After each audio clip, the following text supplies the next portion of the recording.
Clover Falls, Wyoming Territory, 1887. It was a town that prided itself on order, the kind of order that showed up in straight fence lines and church attendance records and the particular way women nodded to each other across the dry goods counter. Polite, measured, carrying precisely as much warmth as social standing permitted. Clover Falls was not a cruel place exactly, but it was not a forgiving one either, and there was a difference between those two things that most of its residents had never thought to examine. Evelyn Hart. She had gone by Mercer for 6 years now, though in her own mind she sometimes still reached back for Hart the way you reach for something familiar in the dark. Had come to Clover Falls as a bride at 22. She'd been considered a reasonable match. Not beautiful in any extraordinary way, but pleasant-faced and capable, with steady hands and a calm that people sometimes confused for contentment. Wade Mercer had been 31, already established, already known. The match had made sense on paper. In practice, it had made a kind of grinding, exhausting, mostly silent sense for 6 years. The trouble, as Wade had made plain over those 6 years in ways both spoken and unspoken, was that Evelyn had not produced children, not for lack of trying, not for lack of wanting. There had been 2 pregnancies, both ending in the early months, quietly, the way women's losses tended to be kept quiet in those years, absorbed into the household like bad weather, grieved only in the dark. Evelyn had never quite recovered from the second one, though she had never said so to anyone, least of all Wade, who had looked at her after the second loss with an expression she couldn't name at the time but understood later. He was calculating. She had not known that men did that. Calculated?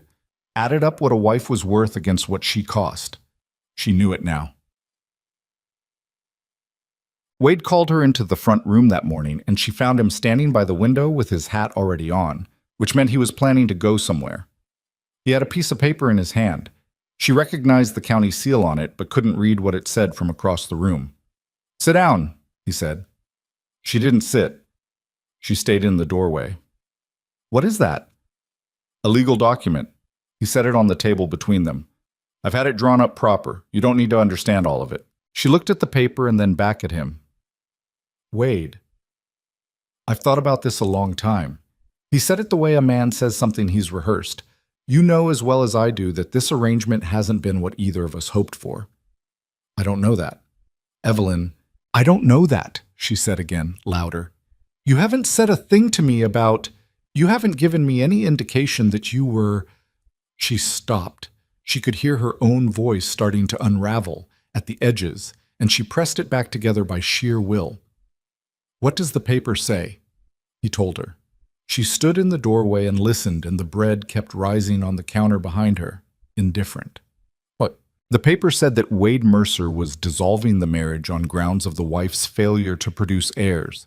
It said that all property, the house, the land, the livestock, the contents of the home, reverted to the husband, as was his legal right.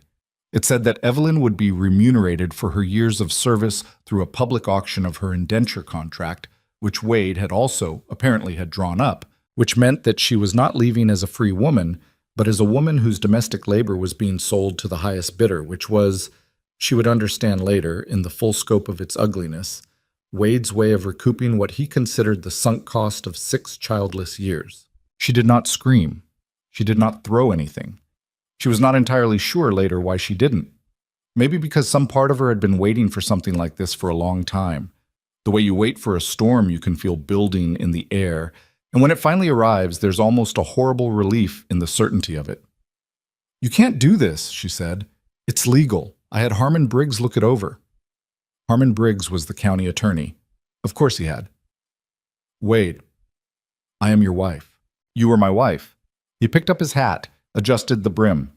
"The auction's this afternoon, in front of the feed store. I'd ask you to be presentable." She stood there until she heard the front door close behind him. Then she went back to the kitchen. The bread was still rising under the cloth. She stood and looked at it for a long moment. Then she sat down on the floor, right there on the kitchen boards, and she put her hands over her face. She gave herself until she heard the neighbor's rooster. That was the rule she made in those minutes. Until the rooster, she could fall apart. After the rooster, she had to stand up. The rooster crowed. She stood up. She wore her blue dress, the good one, not the patched one. She had bought it 2 years ago with egg money she'd saved without telling Wade, and she had worn it twice, once to a church social, once to a funeral. It seemed appropriate for this occasion, which was, she thought, somewhere between the two. She did her hair carefully, pinned it back the way she'd been taught as a girl, neat at the temples, washed her face with cold water until the redness was mostly gone, looked at herself in the small mirror over the washstand for a moment that stretched longer than it should have. She looked like a woman going somewhere terrible under her own power. She thought that was probably the best she could do. The auction drew a crowd. She had not expected that, though she should have. Clover Falls was a small town, and small towns ran on other people's catastrophes the way machinery runs on grease. The disaster was the fuel, the gossip was the product, and everyone showed up for both. They were gathered in front of Whitfield's Feed and Supply, maybe 40 or 50 people. More than she'd expected. Women in bonnets, men in work coats, a few children on the periphery, too young to understand but old enough to absorb the atmosphere of something significant happening. She spotted her neighbor Dora Hutchins in the second row. Dora had been in her kitchen not 3 weeks ago, drinking coffee and complaining about her own husband's snoring. Dora was not looking at her. The auctioneer was a man named Gerald Pratt, who usually handled livestock sales. That was not a detail that escaped Evelyn's attention. Wade stood off to the side, arms crossed, face arranged in the expression of a man who has made a difficult but reasonable business decision. He had put on his good coat. She noticed that. He'd dressed up for this. She couldn't decide if that was better or worse than if he'd come in his work clothes. "All right," Pratt said, and the crowd settled. "As advertised, we're here to settle the terms of the Mercer domestic indenture, legal and proper, county filed, for a period of 1 year's household service. Woman's name is Evelyn Mercer, 28 years of age, in sound health, experienced in cooking, laundering, sewing, and general domestic management." He said it the same way he would have said, "Bay mare, 6 years old, sound in wind and limb." Evelyn stood in front of them all and looked at a fixed point over the crowd's head, a weather vane on the roof of the Mercantile across the street, and breathed. "Opening bid," Pratt said, "is $5. There was a moment of silence, then voices, shuffling. A man in a striped vest said $7. A farmer from outside town countered at $8. She heard someone laugh, a short, compressed sound, quickly suppressed, and she didn't turn to find who it was because she did not trust herself to keep her expression neutral if she made eye contact with anyone right now. The bidding reached $11 and stalled. "11, Pratt said. "Going once?" "35. The voice came from the edge of the crowd. Low, unhurried, the kind of voice that didn't need to raise itself to be heard.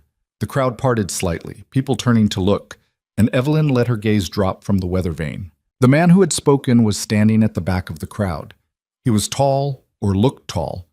She wasn't sure if it was his actual height or the way he held himself, which was with the careful stillness of someone who has learned not to waste motion. He was somewhere in his mid-30s, weathered the way men got weathered in this country, with dark hair under a plain hat and a jaw that looked like it had been carved out of something that didn't give easily. He was not looking at the auctioneer. He was looking at Evelyn. She had never seen him before. Pratt blinked. $35. Do I hear? 40, the man in the striped vest said, suddenly competitive. 50, the tall man at the back, still not looking away. $50, Pratt said. $50, going, 60, said the striped vest, and Evelyn could hear something different in his voice now. Not interest in her exactly, but the particular male investment in winning. She had seen it at livestock auctions before. The animal wasn't the point, the winning was the point. 75, said the man at the back, and that was the end of it. The striped vest hesitated, calculated, and went quiet. Nobody else jumped in. Pratt went through his going once, going twice, and the crowd was murmuring in the way crowds murmur when something has gone slightly differently than expected. Evelyn watched the tall man move through the crowd toward the auctioneer. He pulled money from his coat without theatrics, counted it into Pratt's hand, and then signed whatever paper Pratt produced. He did all of this without looking at Evelyn again until he was done, and then he turned and looked at her and said, quietly enough that only she could hear, "I'm not going to tell you not to be afraid. That wouldn't make much sense, but you're safe." She didn't say anything.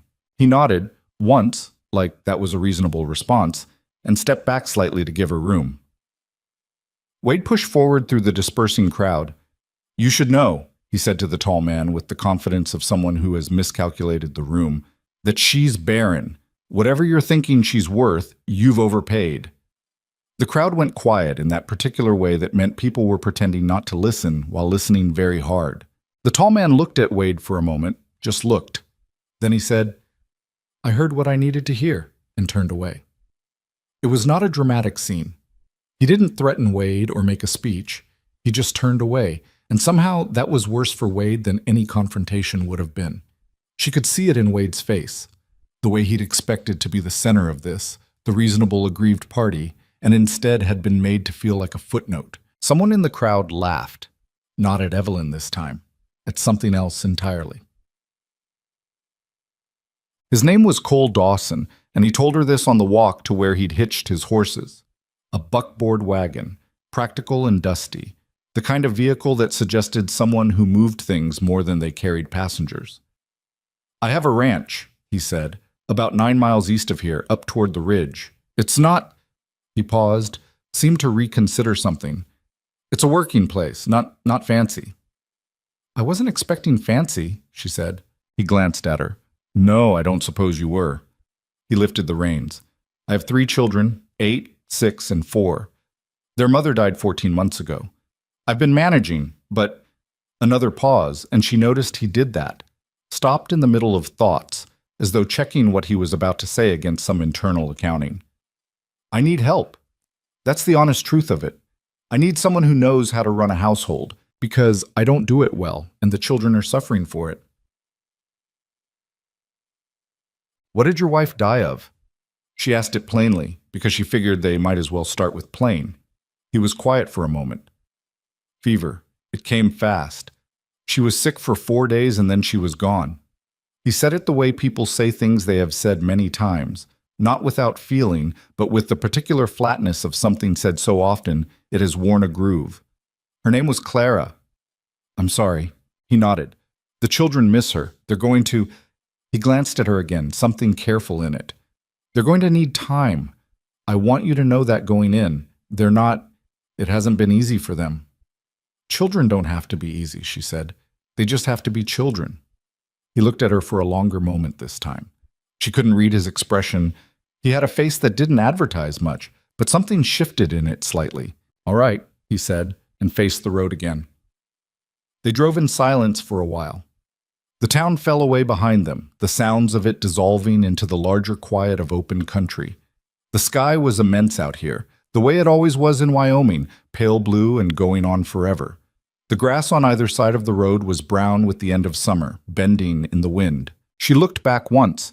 She wasn't sure why. Clover Falls was already just a smudge of rooftops and a water tower. The feed store where she'd been auctioned off was not visible from this distance. She faced forward again. The children were with a neighbor woman when they arrived, a heavy-set older woman named Mrs. Feeney, who had brought a pot of something and stayed to watch over the children until Cole returned. She looked at Evelyn with frank, appraising eyes that managed to convey a full assessment in approximately 4 seconds. "So you're the one," she said.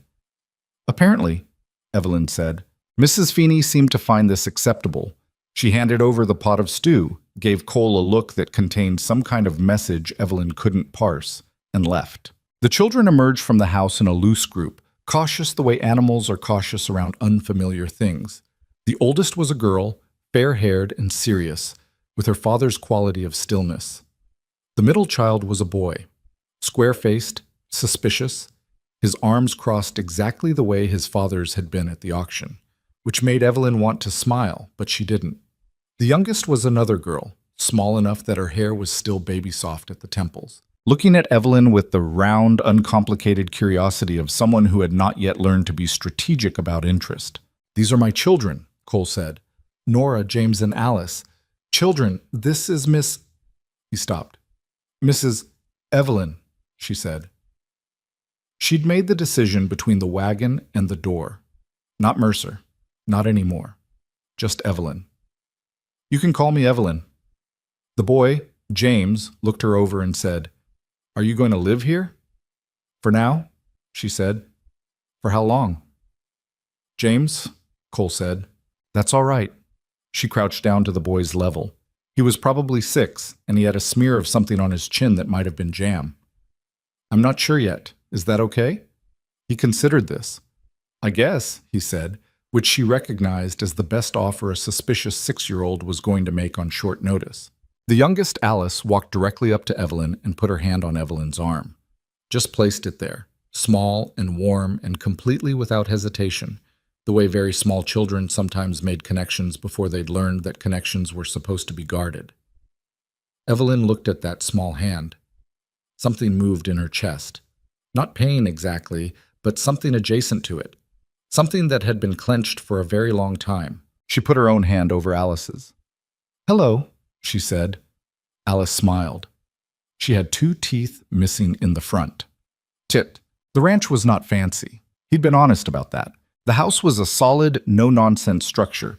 Good bones, as people said, meaning it would stand up to weather, but nobody had ever had the time or money to do more than the strictly necessary.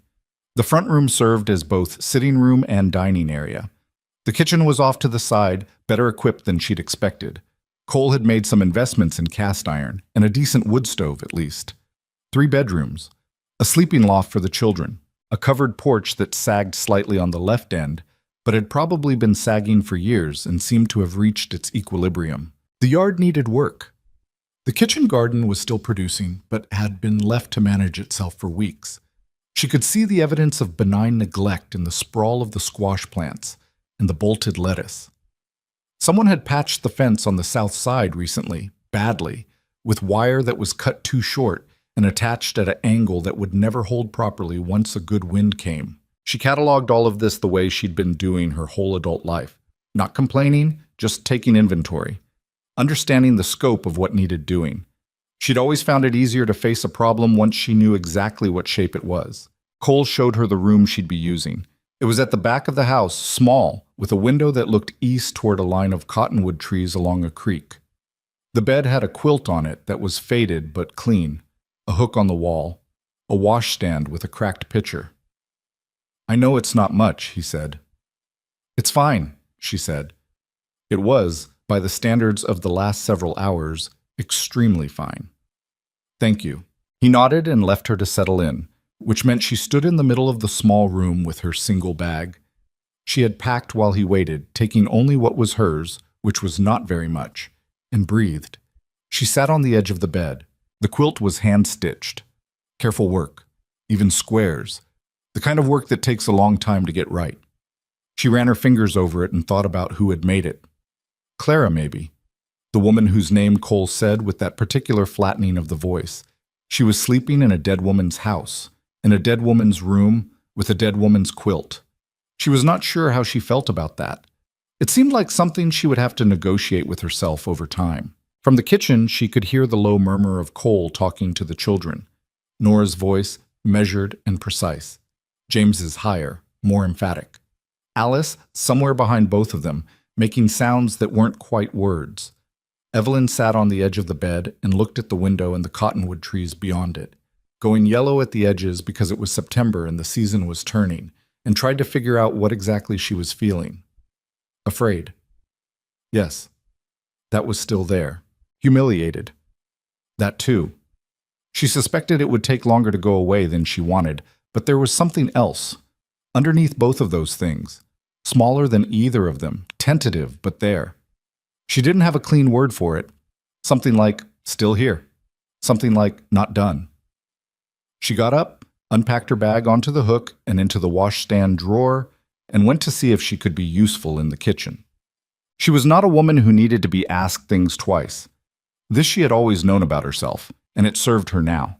She fed the children that evening from Mrs. Feeney's stew, which was better than she'd expected.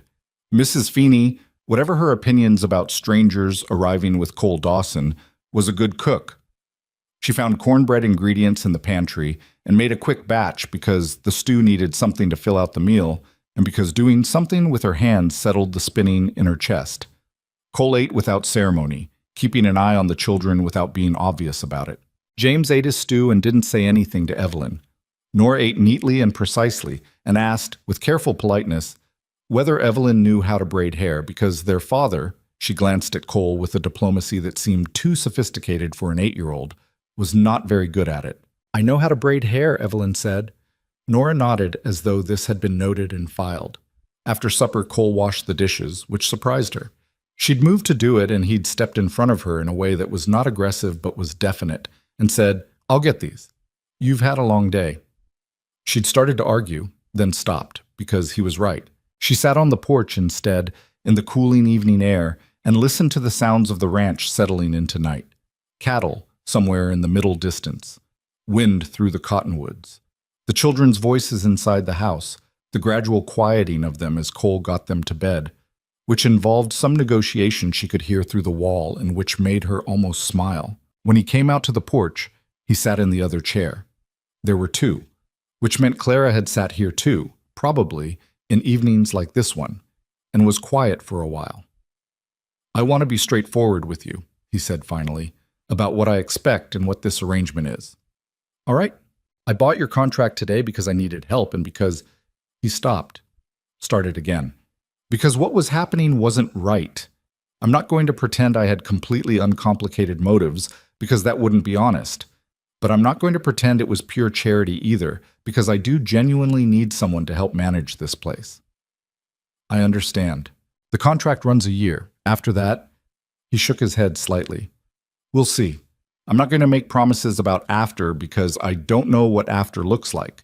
But I can tell you that while you're here, you'll be treated decently. You'll have what you need. And I will not—" He said the next part with a quietness that was heavier than emphasis. "I will not treat you the way you were treated today. Whatever you are here, you're not property." She looked at him for a moment. It was getting dark and she couldn't read his face well anymore. "Why did you pay so much?" she asked. He was quiet for a moment.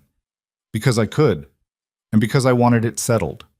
That was not the full answer, she suspected, but it was the answer he was willing to give, and she was tired enough to let it stand. "I can cook," she said. "Clean. Manage a household. I know how to keep accounts. Wade had me do the household accounts for years, so I understand ledger work. I can sew and preserve, and I know enough about animals to be useful, though I'm not a ranch hand." She paused. "I'm good with children. I don't know how to say that without it sounding, I just want you to know it's true. I'm patient with them." Cole nodded. "I've already seen that," he said. "With Alice." She thought about that small hand on her arm and looked at her own hands in her lap. "There's one thing," she said. "Tell me." Wade said what he said today, at the auction, about— She made herself say it plainly, because the only way she'd ever been able to deal with painful things was to look at them directly. "About me not being able to have children. I want you to know it's true. She stopped, took a breath. "I lost 2 pregnancies. The doctor in Clover Falls believes I won't carry to term. There may be other things wrong that I don't fully understand because he wasn't very forthcoming about it. But I want you to know that going in, if that changes—" "It doesn't change anything," Cole said. He said it without hesitation. And then, as though he recognized the speed of it might seem like dismissal, he added, "What I need is someone who can be present with my children. That's the thing I need most. The rest is—" He looked out toward the dark cottonwoods. "The rest is secondary." She didn't entirely believe him. Not yet. People said things when they meant to be kind, and the meaning to be kind was real, but so was the complexity of the thing they were being kind about. And those two things existed at the same time, and you couldn't always know which one would win in the end. But she let it lie. "I'll try to do good work," she said. "That's all I'm asking," he said. The stars were coming out now, the way they came out in Wyoming, not gradually but suddenly, like they'd been there all along and someone had finally turned a lamp on. She'd forgotten how many there were out here away from town. Wade had not been a man for sitting on porches at night. She sat and looked at them for a while, and Cole sat beside her, and neither of them said anything more. And the silence was not comfortable exactly, but it was not hostile either. It was just the silence of 2 people who had agreed to be in the same place and were still figuring out what that meant. The first week was hard in ordinary ways and extraordinary ways simultaneously. Ordinary, learning a new kitchen's rhythms, its quirks, the way the stove ran hot on the left side. Figuring out which of the children would eat what, and which ones would eat anything put in front of them. Alice, and which ones would require some negotiation, James, who had a sophisticated and largely inconvenient set of opinions about onions.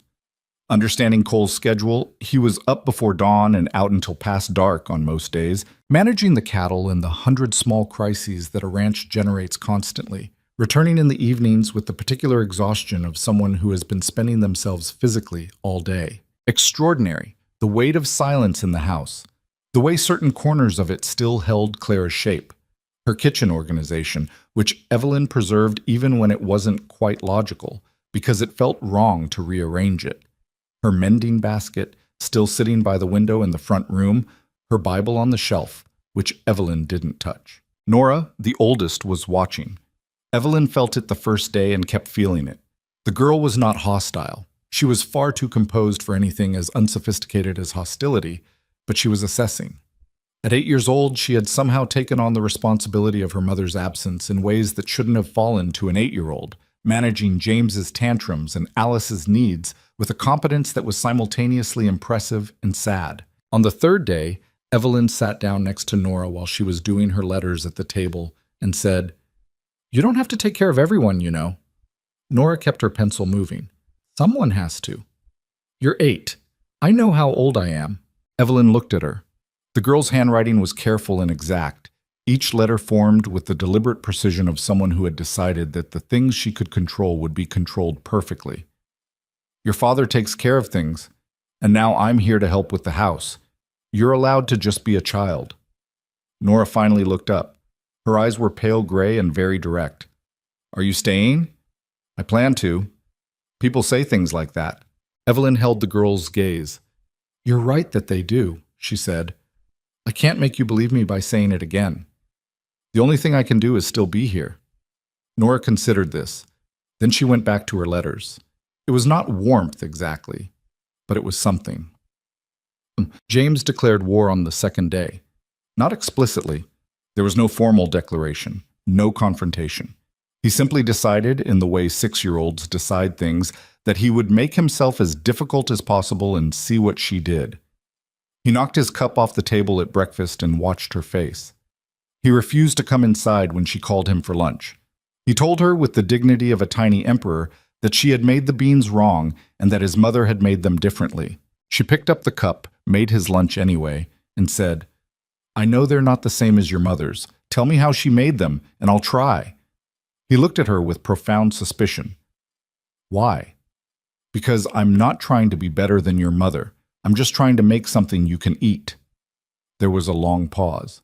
Then, "She put bacon in." "I'll put bacon in next time." Another pause. He picked up his fork. "It's still not going to be as good," he said. "Probably not," she agreed. He ate the beans. Cole Dawson was a man of few words, and she was beginning to understand a great many carefully managed feelings. He was not cold. That would have been simpler. He was controlled. The way something is controlled when the alternative is not. She saw it in the way he was with his children, patient in the way that takes effort, careful about what he said and how he said it, clearly trying to be enough for them, and just as clearly uncertain whether he was succeeding. She saw it in the evenings sometimes, when the children were in bed and she was still finishing up the kitchen work and he'd come through and pour himself coffee and stand by the window. Something in his face in those moments, not sad exactly, but unguarded in a way he was not during the day. The expression of a man putting himself back together for tomorrow. She didn't ask him about it. It wasn't her place, not yet, and maybe not ever. But she saw it. Once, near the end of the first week, she was up late. She'd had trouble sleeping, which was not unusual. And she heard him through the wall. Not words, just the sound of a person doing something in the dark that they thought no one could hear. The kind of sound that needed the dark and the quiet to be safe. She went back to her window and looked at the cottonwood trees and left him to it. The town came for her on Saturday. She'd gone to get supplies. Cole had given her the list and the money and the buckboard, with the very slightly stiff manner of a man handing over responsibility that cost him something to give up. She drove the 9 miles into Clover Falls alone, which she'd insisted on, which he'd argued against briefly and then let stand. It was her first time back since the auction. She was in the dry goods store when she saw the first of them. Ruth Callan, who she'd known slightly, not friends, but acquaintances of the churchy social variety, stopped dead in the middle of the aisle when she saw Evelyn and looked at her with an expression that contained, in complicated layers, curiosity and pity, and something that might have been guilt. "Evelyn," she said, "I didn't know you were... How are you?" "Fine, thank you," Evelyn said and kept moving. She got her flour and her salt and her coffee and the nails Cole had asked for, and she was almost done when Miriam Pierce stepped up beside her at the counter. Miriam Pierce was the kind of woman who had appointed herself the town's conscience, which meant she felt responsible for making sure everyone knew exactly where they stood in the social order and why. "I heard you're out at the Dawson place," Miriam said, with the particular brightness of someone delivering information they know will sting. "That's right. Working for Cole Dawson." She said it with a slight emphasis on the last word that implied something Evelyn was meant to understand. "Yes." Miriam leaned in slightly. "You know, people are talking about the impropriety of the situation. A woman alone out there with a widower and 3 children." "I imagine they are," Evelyn said. "People in this town will talk about a fence post if nothing more interesting is available." Miriam blinked. Evelyn picked up her parcel. "Thank you," she said to the man behind the counter, and walked out. Her hands were shaking slightly when she got to the wagon. She pressed them flat against the wagon board until they stopped, then loaded her supplies, climbed up, and drove back out of town. She was not going to cry. Not here, not where anyone could see, not over Miriam Pierce. She waited until she was 3 miles out, with nothing but grass and sky in every direction, and then she stopped the horses and sat for a moment with the reins in her hands and the wind pushing against her face, and she let herself feel the full weight of it, the humiliation, the anger, the exhausting reality of being a woman in a small town who had already been decided about. She sat with it until it was manageable. Then she started the horses again. The cottonwoods along Coles Creek were visible from 2 miles out.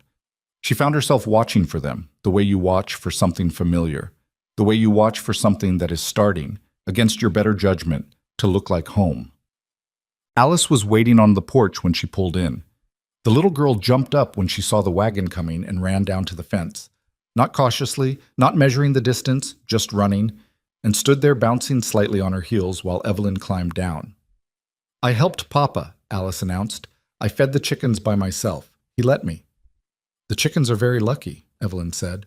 Alice grabbed her hand, small, warm fingers wrapping around Evelyn's, and pulled her toward the house. "Come see," she said. "I helped with the chickens." Evelyn let herself be pulled. She looked down at the little girl's dark hair and the top of her head and the way she walked, with the complete investment in the next immediate thing that only children can manage, fully present in the going to see the chickens, nothing else existing in the world.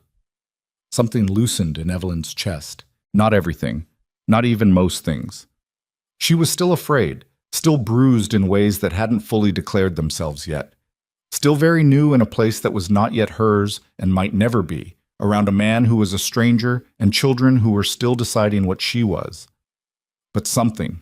She held Alice's hand and walked toward the house, and the afternoon light came down long and gold over the valley, and the chickens were perfectly unremarkable, and she told Alice they were the finest chickens she had ever seen, and Alice beamed with a completeness that was almost painful in its openness, and Evelyn thought, still here.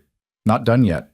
Not by a long way. 3 weeks in, and Evelyn had learned the ranch's rhythms the way you learn a piece of music. Not by studying it, but by being inside it long enough that it starts to move through you without effort. She was up at 5 before the children, before the sky had fully committed to daylight. The stove needed coaxing in the mornings. There was a trick to the damper, a particular angle that Cole had shown her in the second week without much ceremony. Just a brief demonstration and a, "You'll get the feel for it." And she had. She got the feel for most things quickly. It was one of the few things she'd always liked about herself, that capacity for learning the shape of a new situation and fitting herself to it. Wade had called it stubbornness. She called it competence. Cole was out before her most mornings, already in the barn by the time she had the stove going and the coffee on. He came in for breakfast at 6:30, and they had developed a routine around this that neither of them had discussed. She had food on the table when he came in. He ate quickly and told her anything she needed to know about the day, and then he was gone again. It was efficient. It was slightly lonely. She wasn't sure he noticed the second part, and she didn't mention it. The children came down in stages. Alice first, always, tumbling down from the loft with her hair in every direction and her shoes on the wrong feet more often than not. Then James, slow and aggrieved in the particular way of a 6-year-old who has not yet accepted that mornings are a necessary feature of existence. Nora last, dressed neatly, hair already pinned with a care that spoke to the 15 minutes she spent on it before anyone else was awake. Evelyn braided Nora's hair every morning now. This had become a fact of the day without any formal agreement. The first time it happened, Nora had come to the kitchen and stood behind her with a brush and 2 lengths of ribbon and said nothing, and Evelyn had turned and taken the brush, and they had not discussed it afterward. They did not discuss it now. Nora sat on the chair and Evelyn worked through the tangles. The girl's hair was fine and prone to nodding, and sometimes they talked, and sometimes they didn't. It was the closest thing to ease that existed between them, which was not exactly ease, but was something. Mrs. Pettigrew says that women who work for wages are a social problem, Nora said one morning, about 3 weeks in, with the serene tone of someone reporting a weather observation. Evelyn's hands kept moving. What do you think? I think Mrs. Pettigrew has never needed to work for anything. A pause. Papa works for wages sometimes. He sells cattle. Is that different? Some people think so. Do you? Evelyn divided the hair into 3 sections. I think people who have money often develop complicated theories about why people without money deserve their situation. It saves them from having to think too hard about the difference. Nora was quiet for a moment. That's not what you said, but I think you mean Mrs. Pettigrew is not very nice. I didn't say that. But you meant it. Evelyn tied off the braid. I think, she said carefully, that people are capable of being both respectable and unkind at the same time, and that one doesn't cancel out the other. She turned Nora to face her and checked the braid. Your ribbon's crooked. It always goes crooked on the left. I know. Hold still. The thing about James was that his suspicion was not personal.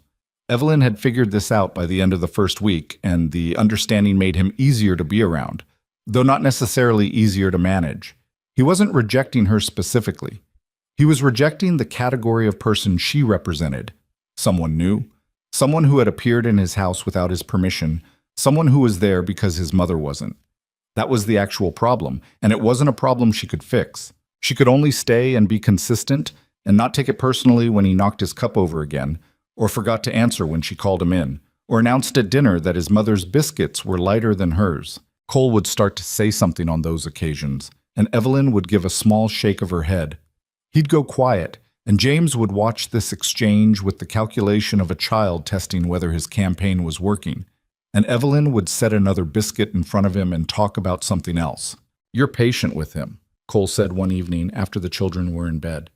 They were on the porch again. It had become a thing, this, an end-of-day accounting that neither of them had named but both of them showed up for. He's not doing anything wrong, she said. He's a 6-year-old who lost his mother. He's entitled to be difficult. He's still rude. He's testing me. Testing whether what? She considered this. The cottonwoods were going dark against the last of the western light, the creek a sound more than a sight in the dimness. Whether I'm going to leave, she said. He's deciding how much to care. Children do that. They find the edge of what they can afford to feel. Cole was quiet for a moment. Claire used to say something like that. The children aren't irrational, they're just honest about their calculations. It was the first time he'd talked about her without being directly asked. Evelyn didn't move, didn't do anything that might close the space he'd opened. She sounds like she was smart. She was. He turned his coffee cup in his hands. She was smarter than me, better with people. The children, they were easy for her in a way they're not for me. I do my best, but He stopped. I'm better with cattle. Cattle don't have opinions about breakfast. He made a sound that was almost a laugh. That's accurate. He leaned back. Clara would have handled what happened to you. At the auction, she would have had something to say about it. What do you think she would have said? He thought about it seriously, the way he thought about things. Something plain. She wasn't one for speeches. Probably would have gone right up to Wade Mercer and told him in about 4 words what she thought of him, and then that would have been that. Evelyn looked out at the darkening field. I should have said something, She stopped. This was harder to say than she expected. I couldn't find the words. I kept thinking I'd find them, and then I was up there and there was nothing, just the sound of people talking about me like I wasn't present.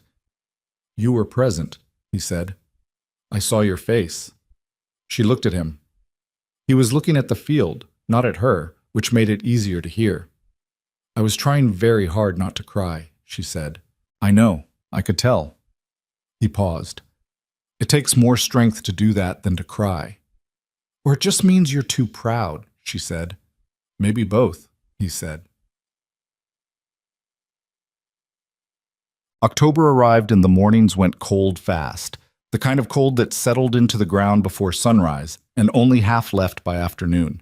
Evelyn started making oatmeal on the cold days with a spoonful of honey and dried apples she'd found in a crock at the back of the pantry, and even James ate it without complaint, which she took as a small victory and said nothing about. The kitchen garden needed to be put to bed for winter. She did this in the afternoons, working through the spent plants, turning the soil, mulching the beds with straw from the barn. Cole came by one afternoon while she was at it and stood watching for a moment before he picked up a spare fork and started on the far bed without being asked. They worked like that for an hour, not talking much. At one point he stopped and looked at something she'd done and said, You left the garlic in. If winter's over, she said. You'll have it early in spring. He looked at the bed. Clara planted garlic the same way. Most people who know garlic do. She said her mother taught her. He turned back to his work. She grew up in Missouri.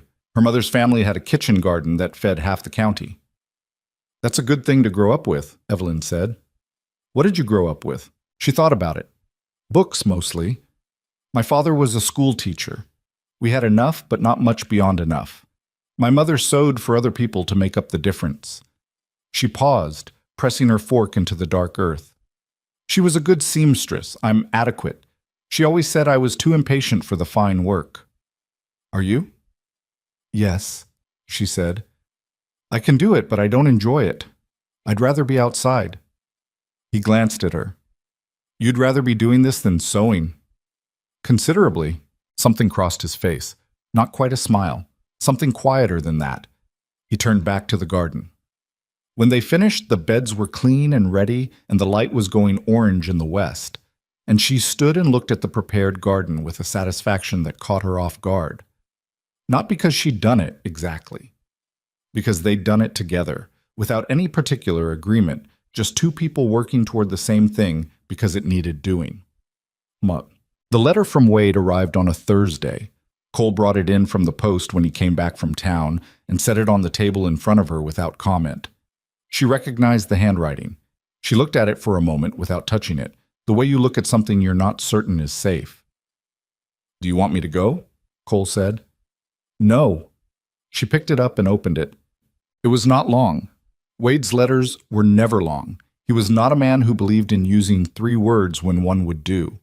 This one said that he had heard she was working out at the Dawson Ranch, that he found the arrangement irregular, and that he felt it was his duty as her former husband. He used that phrase, former husband, with a formality that seemed designed to remind her that the status was his to confer and withdraw, to advise her that her conduct reflected on his name in ways he found concerning. It closed by suggesting that if she found herself without proper prospects, she might consider returning to Clover Falls under circumstances they could discuss. She read it twice. Then she folded it along its original crease and set it on the table. Cole was watching her. What does it say? He's heard about me being here. He's suggesting I might want to come back. There was a silence. He's suggesting what? She looked up. Cole's face had gone very still in the way it went still when he was working hard to stay that way. He called it returning under circumstances we could discuss. She heard herself say it and almost laughed, though there was nothing funny about it. I think he's found that managing his own household is more work than he expected. He sold your contract, Cole said. As though you were... He sold it, and now he wants... Yes. Cole looked at the letter on the table. Are you going to respond? No. She said it without having to think. I have nothing to say to him. All right. Cole picked up the letter, looked at it for a moment, and set it back down. Do you want to keep that? No. He took it to the stove and opened the firebox and fed it in, and that was that. He didn't make a speech about it. He just disposed of it, which was exactly what needed doing. She stood there for a moment after and felt something settle in her. Not relief exactly, but a kind of clarification, like a line being drawn where previously there had only been blurred territory. Thank you, she said. I didn't do much, he said. You did enough, she said. November came down hard. The first snow arrived on a Tuesday, light at first, then serious, 3 inches by evening, 6 by morning, and Cole out before dawn, breaking a path to the barn and checking the cattle in the lower pasture. Evelyn kept the stove running, and the children fed, and the porch boards swept.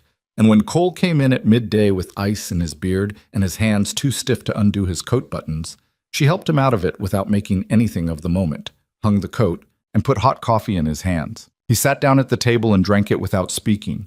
His hands were rough, she'd noticed. Not just the calluses of ranch work, but a couple of old scars on the right hand and a finger on the left that sat at a slightly wrong angle, healed wrong from some old break. She wondered about the stories in those hands and didn't ask. The Henderson fence is down on the north side, he said eventually. I'll need to ride out again in the afternoon. I'll have something hot when you get back. He looked at her over the coffee cup with an expression she couldn't entirely name. You don't have to. I know I don't have to, she said. I'm going to. He looked at her for another moment, and then nodded and looked back at the coffee, and she went back to the kitchen. James came in from the cold with snow on his boots, and a look on his face that meant he'd seen something interesting and was deciding whether it was worth reporting. He dumped his coat on the hook.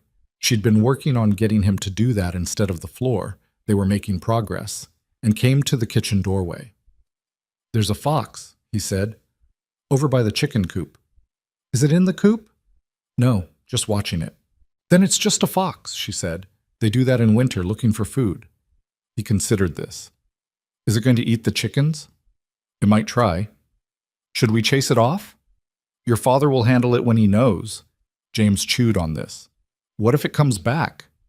Foxes usually do. She handed him a piece of cornbread. That's why we keep the coop latched. He took the cornbread. He was quiet for a moment, standing in the doorway, and then, not looking at her, looking at the floor, he said, When I was little, my mother showed me a fox, a red one, in the field past the south pasture. Evelyn kept her hands moving, cutting bread, not making anything of the moment. Was it a big one? I think so. I was little, so maybe not. He paused. She said they were smart, foxes. They are, smarter than people give them credit for. She was smart too. He said it with the absolute factual certainty of a child. Smarter than Papa. Don't tell him that. James almost smiled. The almost was as much as she'd gotten from him in 2 months, and it landed like something she would put away carefully and look at later. He already knows, James said. She nodded, solemn. Probably so. He ate the cornbread in the doorway and then went off somewhere in the house, and she heard him a few minutes later telling Nora about the fox. And Nora's response was the particular mix of interest and skepticism that was Nora's default mode for James's reports. And Alice chimed in from somewhere wanting to see the fox herself. And the house was full of their voices. And Evelyn stood in the kitchen and finished cutting the bread and felt something she hadn't felt in a long time. Not happiness, exactly. Or not only that, something more like permission. Permission to be in a place, to take up space in it, to have it matter to her. She had been so careful about that. So careful not to let this place matter too much, because places you let matter can be taken from you. And she had just lost everything she had built in 6 years in a single afternoon, and she knew better than to let herself belong somewhere again too fast. And yet. The incident with Nora happened on a Saturday in late November, and it clarified something Evelyn had been trying not to think about directly. She'd gone into Clover Falls for supplies. She made the trip alone now without Cole raising any objection, though he always seemed to find reasons to be near the barn when she drove out and near the road when she came back, which she noticed and said nothing about. In town, she ran into Miriam Pierce again, this time with 2 other women whose names Evelyn knew slightly. Women who occupied the respectable middle of the town's social structure and who were looking at her with the particular expression of people who have heard something and are waiting for confirmation. "I hear Cole Dawson's children have become quite attached to you," Miriam said. "They're good children," Evelyn said. "It must be nice for them, having someone to fill in." The pause before fill in was almost imperceptible. Almost. "Though I imagine it's a complicated position for everyone, given your situation." "My situation," Evelyn repeated. "A woman in your circumstances, in a widower's home. The talk is unavoidable, I'm afraid. Not that anyone means anything unkind by it. It's just how it looks." "I'm there to manage the household and help with the children," Evelyn said. "The same as a housekeeper. Is there something complicated about that?" "Well," Miriam adjusted her gloves, "a housekeeper's circumstances are generally a bit more established. The people of this town remember the auction, dear. They remember how you came to be there. It's difficult for some to see the propriety in it." Evelyn looked at her for a long moment. "Then they're welcome to come out and see for themselves," she said. "The children are clean and fed and doing their lessons. The ranch is running. Cole Dawson has a household that functions. If the people of this town have something to say about the way that's been accomplished, I'd be curious to hear what alternative they're proposing." She picked up her parcel. "Good afternoon, Miriam." She made it to the wagon before her hands started shaking again. She gripped the reins and drove. The shaking lasted until she was out of sight of town, and then she sat with it for a while. The anger, the humiliation that never seemed to fully finish, the exhausting reality of being a woman who had to justify her presence to everyone she encountered. She was still composing herself when she pulled into the yard, and Nora was on the porch. The girl looked at her face and said, "What happened?" "Nothing that matters," Evelyn said, which was what she would have said to anyone. Nora came down the porch steps. "It does matter," she said. "You look the way Papa looks when he comes back from town and someone said something about Mama." Evelyn stopped. "How does he look?" "Like he's decided not to feel it right now." Nora looked at her with those gray eyes that saw too much. "He does that a lot. Decides to feel things later." Evelyn looked at the girl, 8 years old. "Some woman in town said some things about the propriety of the arrangement here," she said. "Nothing that wasn't said before, nothing that changes anything." "Miriam Pierce," Nora said with certainty. Evelyn blinked. "How did you, She said things to Papa too. After Mama died, when he was managing alone, she told him it was unseemly for a man to be raising daughters without a wife and that he should find someone proper. Nora's voice had the flat precision of someone reciting something that made them angry in a way they'd decided to manage. Papa told her that he'd take her opinion under advisement, which is what he says when he means he's not going to think about it at all. "That sounds like him," Evelyn said. "She says things to make herself feel important." Nora looked up at her. "You don't have to listen to her. None of us listen to her." Something moved in Evelyn's chest. This girl, who had been assessing her for 2 months with the care of a much older person, offering her this, not comfort exactly, because Nora wasn't built for comfort of the soft variety. Something more like solidarity, a statement of alliance. "Thank you," Evelyn said. Nora nodded as though the matter was settled. "I told Papa you were good," she said, after the first week. "He asked me what I thought, and I told him you were good." She paused. "I don't say things I don't mean." "I know," Evelyn said. "I told him you weren't going to leave." Evelyn looked at her. "How did you know that?" "Because of Alice," Nora said simply. "You hold her hand. People who are going to leave don't bother holding hands." Evelyn didn't have anything to say to that. It was probably the truest thing anyone had said to her in years. The evening after the incident with Miriam Pierce, Cole came in late from the north pasture. The Henderson fence had gone down again in the wind, requiring 2 hours of repair work in the dark with a lantern, and found Evelyn still in the kitchen finishing the dishes. He stopped in the doorway. "You should have been in bed an hour ago." "I wasn't tired." She handed him a plate of food she'd been keeping warm. "Sit down." He sat without arguing, which meant he was tired enough to be reasonable. He ate in silence for a minute and then said, "Nora told me you had trouble in town. Nora talks to you." "She talks to me about things she thinks I need to know." He looked at his plate. "She's been doing that since Clara died. Decided it was her job to keep me informed. There was something complicated in his voice, gratitude and guilt and a kind of helpless love all wound together. What happened? Evelyn told him without embellishment what Miriam Pierce had said. He listened without interrupting. I can go to town, he said when she was done. Talk to Harmon Briggs. The contract is legal and there's nothing improper about the arrangement. That would make it worse, she said. If you go and defend my honor in front of the county attorney, it'll look exactly like what she's implying it is. He thought about this. Then what do you want to do? Nothing, she said. Let them talk.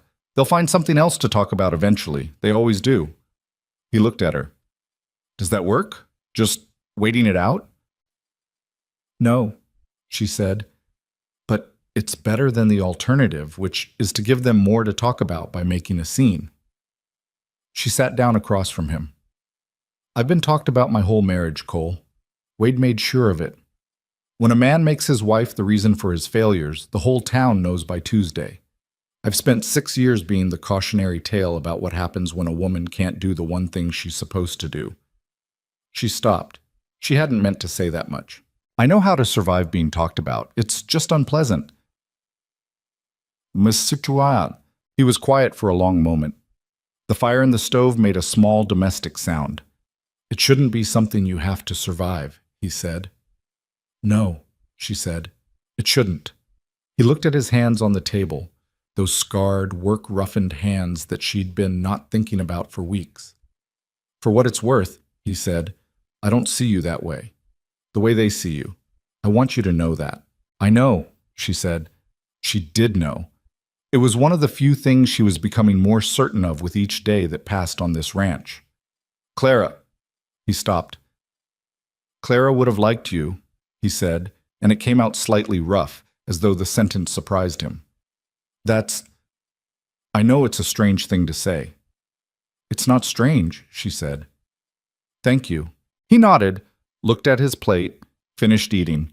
She cleared the dishes, and he stayed at the table, not going anywhere, and they sat in the quiet of the kitchen with the stove ticking between them and the wind outside. And it was not exactly comfortable, and it was not exactly not. And Evelyn thought that this was what it looked like, the slow building of something real, not ease, not smoothness, not any of the things that came without effort. Just two people choosing, each day, to keep showing up in the same place.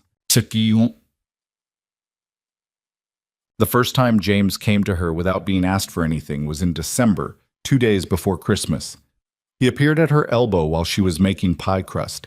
She'd been at it since morning, having decided that Christmas required something better than cornbread, and stood there without saying anything for a moment. Did you need something? She asked. No.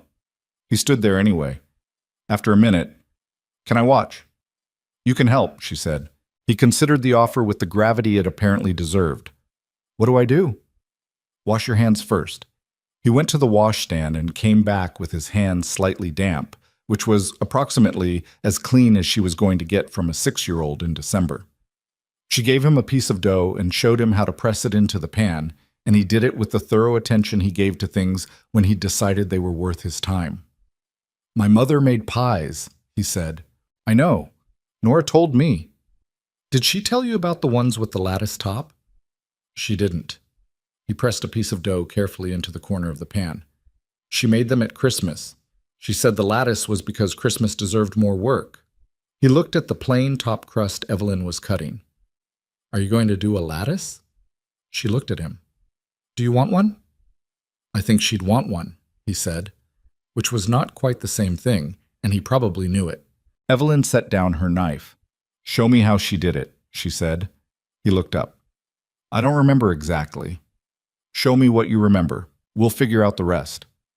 He looked at her for a moment with something on his face she'd been waiting 2 months to see. Not warmth, not trust, both of those were still being worked out, but the beginning of something. A tentative lowering of the defenses he'd built since his mother died, just for a moment, just enough to let something through. Okay, he said. They made the lattice together.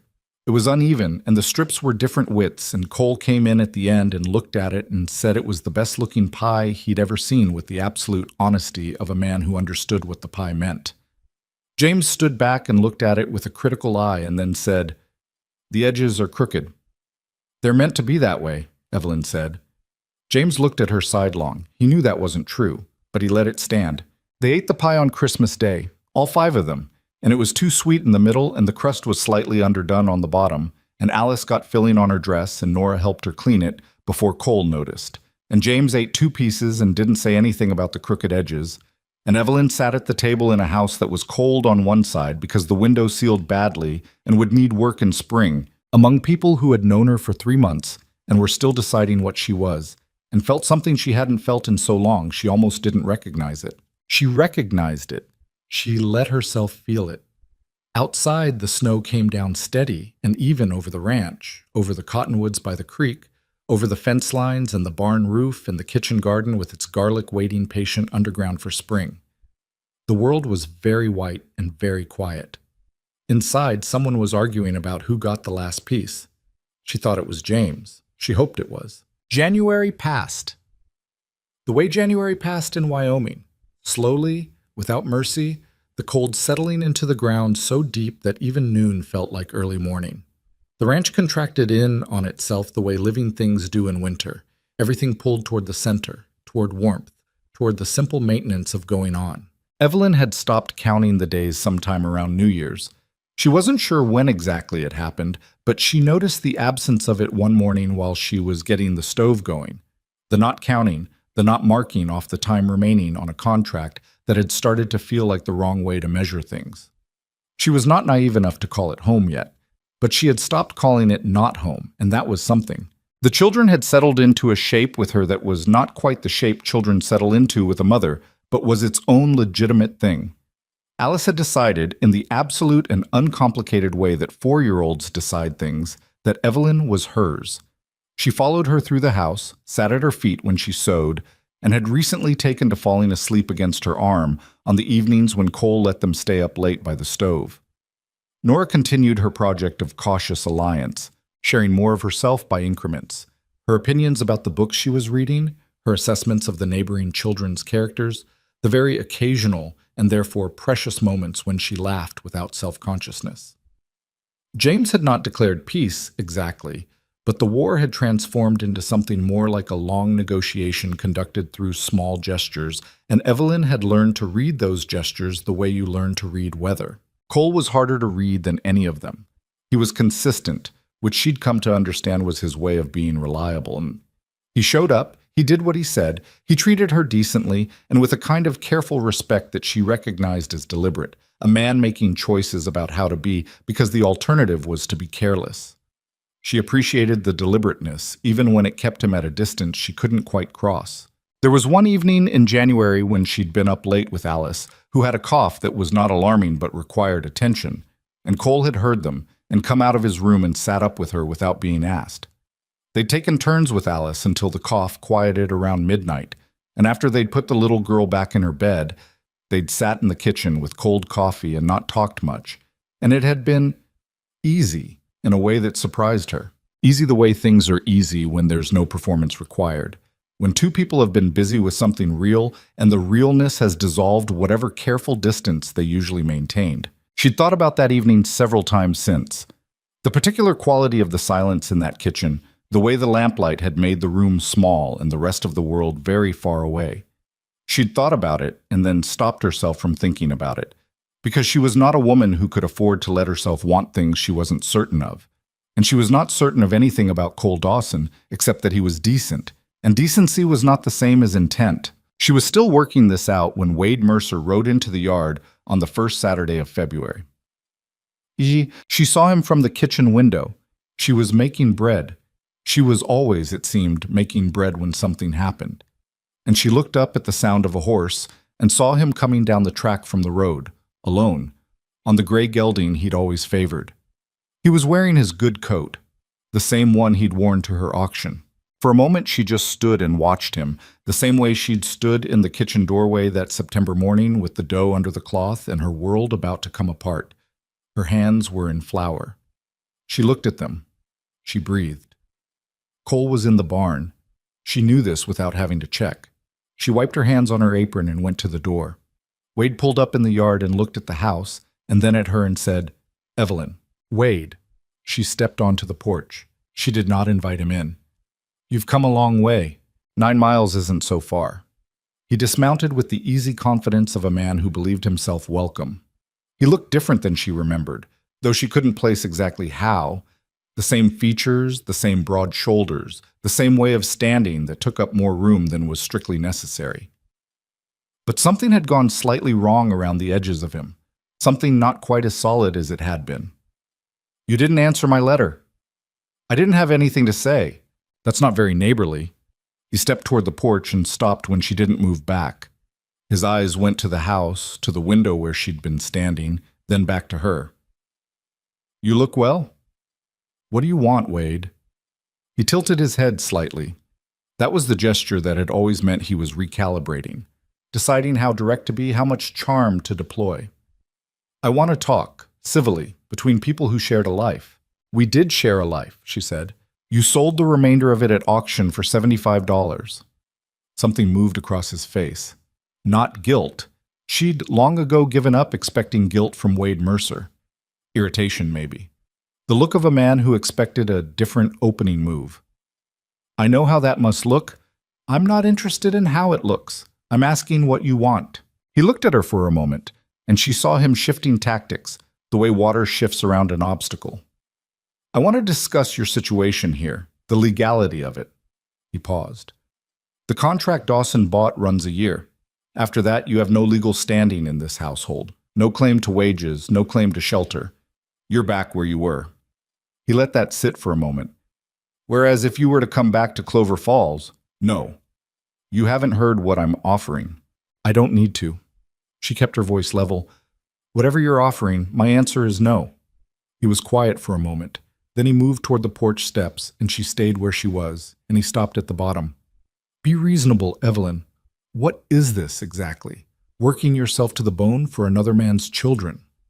What happens when Dawson decides he wants a real wife? What happens to you then? The word real landed the way he intended it to. She felt it. He can decide whatever he wants, she said. That has nothing to do with you.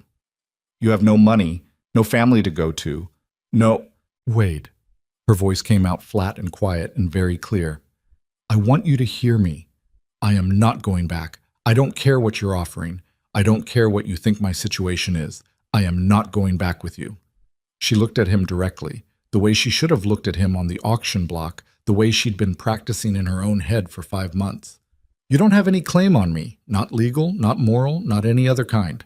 Go home. He stared at her. His expression on his face was something she'd learned to be careful around. The particular compression of a man whose dignity has been engaged in public. Even though there was no one here to witness, he had his own audience in his head. That's a brave speech, he said, for a woman with no legal standing and no prospects. Maybe so, she said. Goodbye, Wade. He stood there for another moment. Then he turned and went back to his horse, and she watched him mount and ride back down the track toward the road, and she kept watching until he was out of sight, and then she went inside and sat down on the kitchen floor. Her hands were shaking. The bread dough was still on the counter, waiting. She sat until she heard Cole's boots on the porch. He came in and stopped when he saw her on the floor. Evelyn. He crossed the room. What happened? Are you... I'm fine. She started to get up, and he reached down and took her arm, and she let him help her up. He kept his hand on her arm for a moment after she was standing. Wade was here. His face went very still. What? She told him. All of it. The arrival, the good coat, what Wade had said, what she'd said back. Cole listened without moving. His hand, still on her arm, had tightened slightly without his seeming to notice. When she finished, he said, He threatened you. He implied things. He threatened you, Cole said again, and this time it was not a question. He let go of her arm and moved to the window, looking out at the empty yard, and she could see from the set of his shoulders the same thing she'd seen in the kitchen that time with Miriam Pierce's letter. The careful management of something that wanted badly not to be managed. He came to my property and... Cole. He turned. I handled it, she said. He's gone. For now, he said. She had been thinking exactly that. Yes. For now. He looked at her for a long moment. You should have come to get me. You were in the barn, 50 yards away. I know where the barn is. She said it without heat, just fact. I've been handling Wade Mercer for 6 years. I didn't need... She stopped. I wanted to handle it myself. I needed to. He looked at her and she saw him understand something. Not agree with it necessarily, but understand it. The difference between being protected and being allowed to stand on your own ground. All right, he said, but next time, if there is a next time, I'll come get you. She paused. Is that acceptable? Yes, he said. He looked out the window again. I'm going to talk to Harmon Briggs, the county attorney. I want to know what legal ground Mercer has, if any. He mentioned the contract. I want to know exactly what it says and what it doesn't say. He turned back to her, and his expression was the particular one he wore when he'd made a decision and was now executing it, focused, unhurried, not asking anyone's permission. I should have done that in September. I bought the contract without reading it carefully enough. She looked at him. You read it. I read it quickly. He paused. I was in a hurry. She thought of the auction, the crowd, his voice coming from the back before she'd known who he was. 35 and then 50 and then 75, and the way he'd moved through the crowd toward Pratt with a certainty that hadn't looked like hurry from where she stood. You didn't seem in a hurry. I was, he said. He looked at his hat in his hands, then back at her. I need you to know that if Mercer comes back, if he does anything to make you unsafe, I will not let that stand, not because of any contract, because you are... He stopped. Because this is your home, and he has no business here. She heard the word home and felt something shift inside her. He'd said it plainly, without making a thing of it. She wasn't sure he'd noticed. Thank you, she said. He put his hat on and went back out to the barn. She turned back to the bread dough and discovered that her hands had stopped shaking. Cole went to Clover Falls the following Monday and came back in the late afternoon with a look on his face that meant the news was not entirely what he'd hoped for. He sat at the kitchen table and she poured him coffee and he said, The contract is straightforward. It runs 12 months from date of purchase, which means September. Mercer has no legal claim over you during the contract period. After September, there's no provision. He turned the cup in his hands. Briggs also told me that Mercer has been in town making noise, talking to people, suggesting that the arrangement here is improper. He looked at her. I think you already knew he would do something like that. I suspected. Briggs said Mercer has been talking to a man named Caldwell. You know that name? She felt something tighten in her chest. Silas Caldwell. You know him. He's a lawyer from the county seat. Wade used him once before, years ago, for a property dispute with a neighbor. She looked at Cole. He's the kind of lawyer who finds legal arguments for things that aren't quite legal. Briggs said much the same thing. Cole's jaw had that carved look it got when he was unhappy about something and being controlled about it. I don't know what Mercer thinks he can legally do. The contract is valid, but legal harassment is its own thing. Filings that go nowhere, appearances before the magistrate, the kind of trouble that costs time and money, even when you're in the right. He wants to make it expensive, she said. For you. Yes. She looked at her hands on the table. Cole, this isn't your fight. You're on my ranch, he said. That makes it my business. The original business was a contract, a year's work. You didn't sign on for... I didn't sign on for a lot of things, he said, and something in his voice had changed slightly, a roughness in it that she hadn't heard before, or had been not noticing for a while. I didn't sign on for the children needing someone the way they need you. I didn't sign on for... He stopped. Things changed. She was quiet. I'm going to talk to someone in Cheyenne, he said, returning to the practical with the manner of a man rescuing himself from something. A lawyer Caldwell can't outmaneuver. If Mercer wants a legal fight, I want to be ready for one. She nodded. All right, and I want you to think about something. He looked at her directly, and there was a steadiness in it that made the thing he was about to say feel more serious than if he'd looked away. After September, when the contract ends, I want you to think about whether you want to stay. The kitchen was very quiet. Outside, James was shouting something at the chickens. Alice's laugh came through the wall. As what? She said. He looked at her for a moment. We can talk about that later. I want you to know that the option is there, that you're not counting down to the end of something. You don't have to be. She held his gaze. All right, she said. I'll think about it. He nodded, finished his coffee, and went to find the children. She sat at the table for a while after and looked at the window and the winter field beyond it, and thought about the word stay and what it meant to be offered a choice instead of a circumstance. The hearing was set for the second Friday of March. Silas Caldwell had filed a complaint with the county magistrate. She saw the paper when it arrived, though Cole had tried to get to it first, alleging irregularity in the original auction contract and questioning the legality of Evelyn's current status. It was, as Cole's Cheyenne lawyer Mr. Aldridge had predicted, a filing designed not to win, but to create difficulty. To put them in front of a magistrate, to put Evelyn's name in a public record attached to words like irregularity and improper circumstance, to cost Cole money and time and inconvenience, and give Wade Mercer the satisfaction of causing it. You don't have to come, Cole told her the evening before. They were at the table after the children were in bed, the case papers spread between them. Yes, I do, she said. Aldridge says, I know what Aldridge says. She'd read his letter. Aldridge thought it was cleaner if Evelyn stayed home, let Cole and the legal paperwork carry the weight. It was sound advice, probably. I'm not going to sit here while you go fight a case that's about me. It's not Cole. She looked at him. I stood on an auction block in September because I didn't find the words in time. I let Wade define what that day meant because I was too stunned to say anything different. She pressed her hands flat on the table. I'm not doing that again. If there's a hearing, I want to be there. I want to speak if I'm allowed to speak. I want whoever is in that room to see me and have to see me, because the entire point of what Wade is doing is to treat me like something that gets decided about without my presence. I won't let him have that again. Cole looked at her for a long moment. She could see him weighing it, the lawyer's advice against the look on her face, which she imagined was fairly clear. All right, he said. Thank you.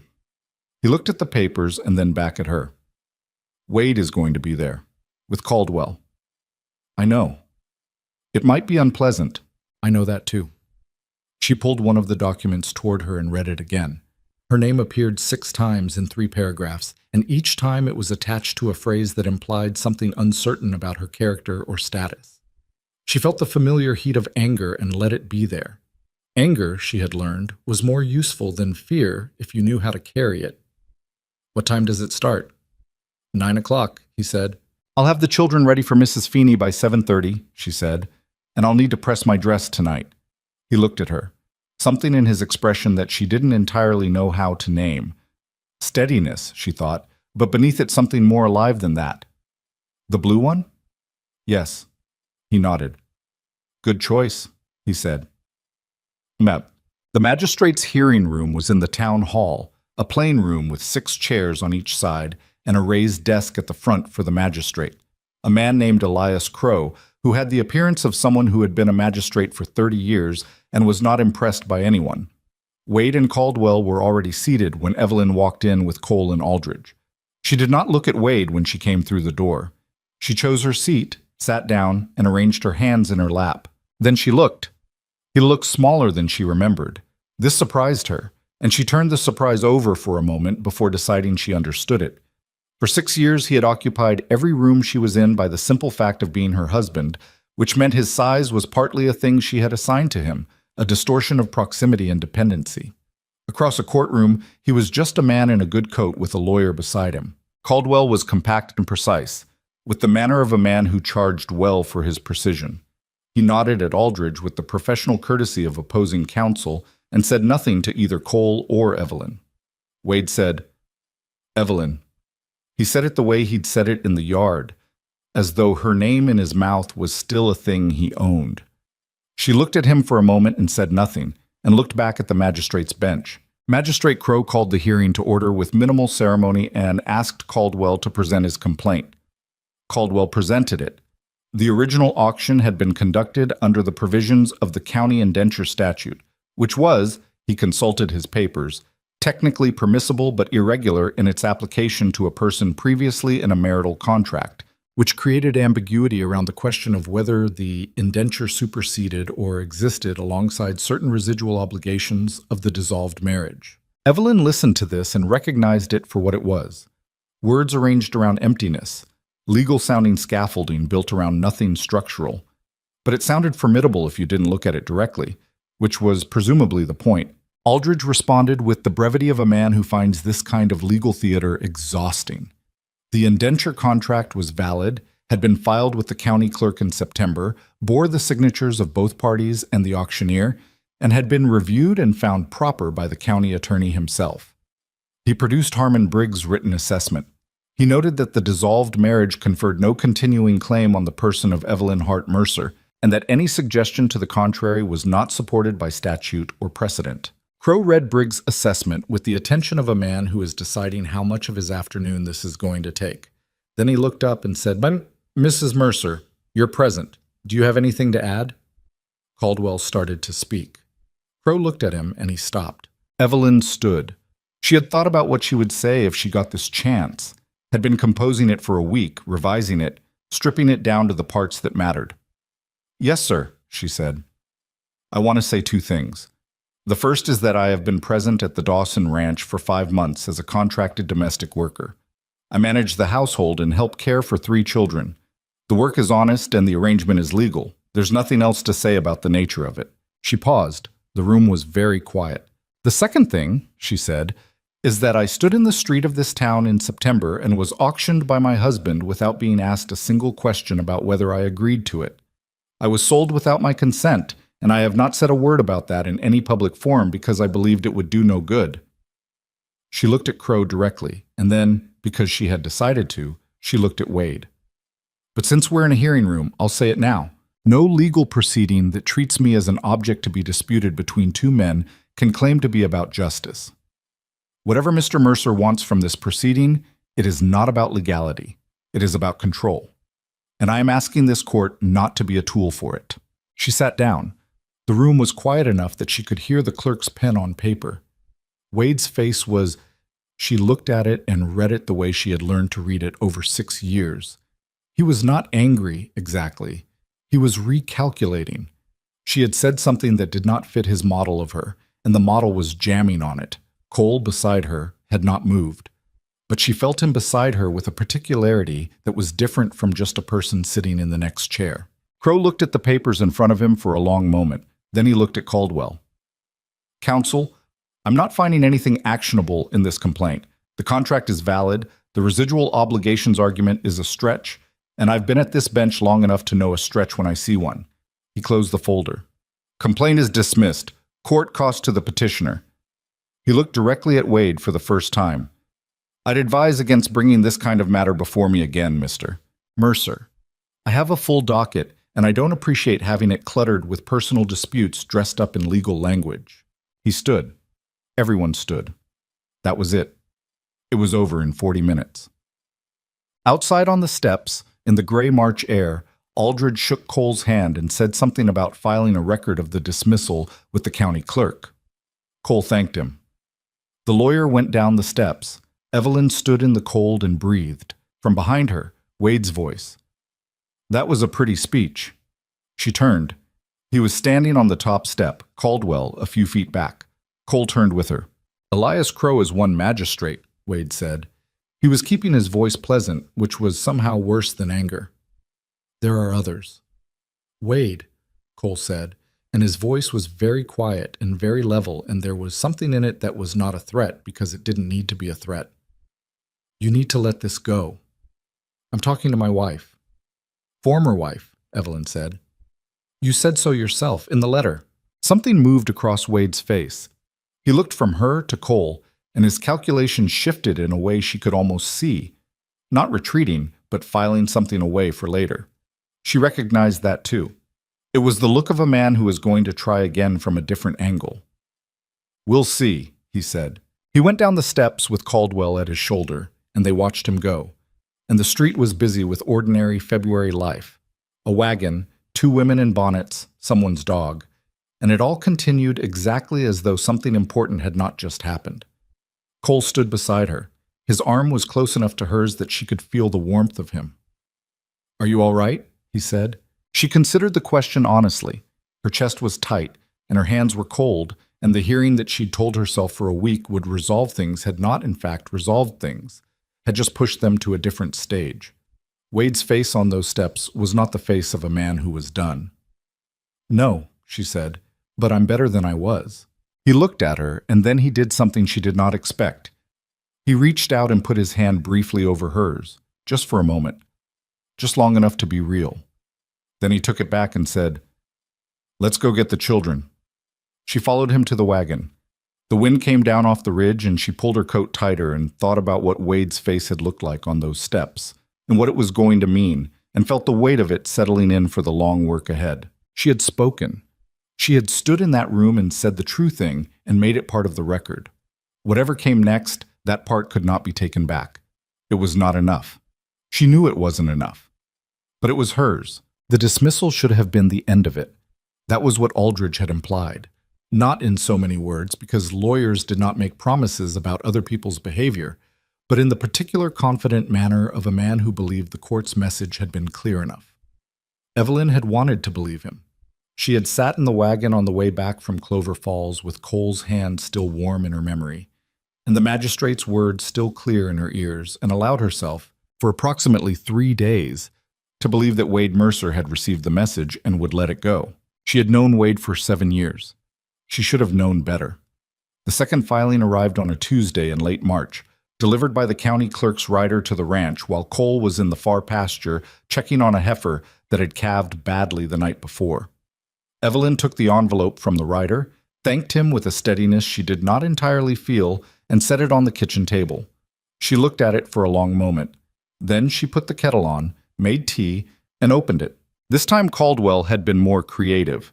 The complaint alleged that the indenture contract, having been purchased under what Caldwell described as circumstances of undue haste and inadequate public notice, was voidable under a provision of the territorial statute that Evelyn had never heard of, and suspected Caldwell had found through the kind of determined legal archaeology that only very expensive lawyers conducted on behalf of very aggrieved clients. The filing also alleged, and this was the part that made her set down her teacup, that Cole Dawson had acted in bad faith at the original auction by artificially inflating the bid price to prevent the legitimate completion of the sale to another party.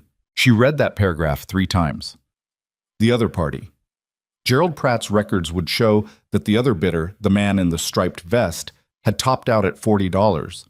The man who had bought her contract for $75 had prevented the legitimate sale. That was Caldwell's argument, stripped of its legal language. Cole had paid too much on purpose, and this made the transaction suspect. It was not, she understood, an argument likely to succeed. But succeeding was not the point. The point was the next hearing, and the time it would cost, and the money, and the way Wade's name appearing alongside Cole's in a legal complaint would read in a town that was already talking. She was still at the table when Cole came in. He saw her face, and then saw the envelope, and sat down without taking off his coat. She pushed the papers toward him and waited while he read. His face did the thing it did, going very still in a way that was not stillness but compression, everything pulled inward and held. He read the paragraph about bad faith twice, the same way she had. "He filed this with the county clerk," he said. "Yes." "That means it's public record." "Yes." He set the papers down and looked at the table. "He's not going to stop." "No," she said. "I don't think he is." Cole was quiet for a moment. Outside, James was somewhere in the yard doing something that involved periodic banging, which she had learned to categorize as either concerning or merely inventive, depending on the specific quality of the sound. This particular banging was inventive. She let it be background. "I need to write to Aldridge tonight," Cole said. "I know. There's something else I want to do as well." She had been thinking about this since she'd read the filing, turning it over, looking at it from different angles. "I want to go to see Harmon Briggs myself." Cole looked at her. "Not about the legal complaint," she said. "About the auction, about the original paperwork. I want to understand exactly what was filed and when and under what statute, because if Caldwell is going to argue bad faith about the sale, then I want to understand whether there's a counter-argument about the legality of the auction itself." She paused. Wade sold my indenture without my consent. I signed nothing. I was present, but I did not agree to the terms. I have been thinking about whether that matters legally, and I want someone to tell me whether it does.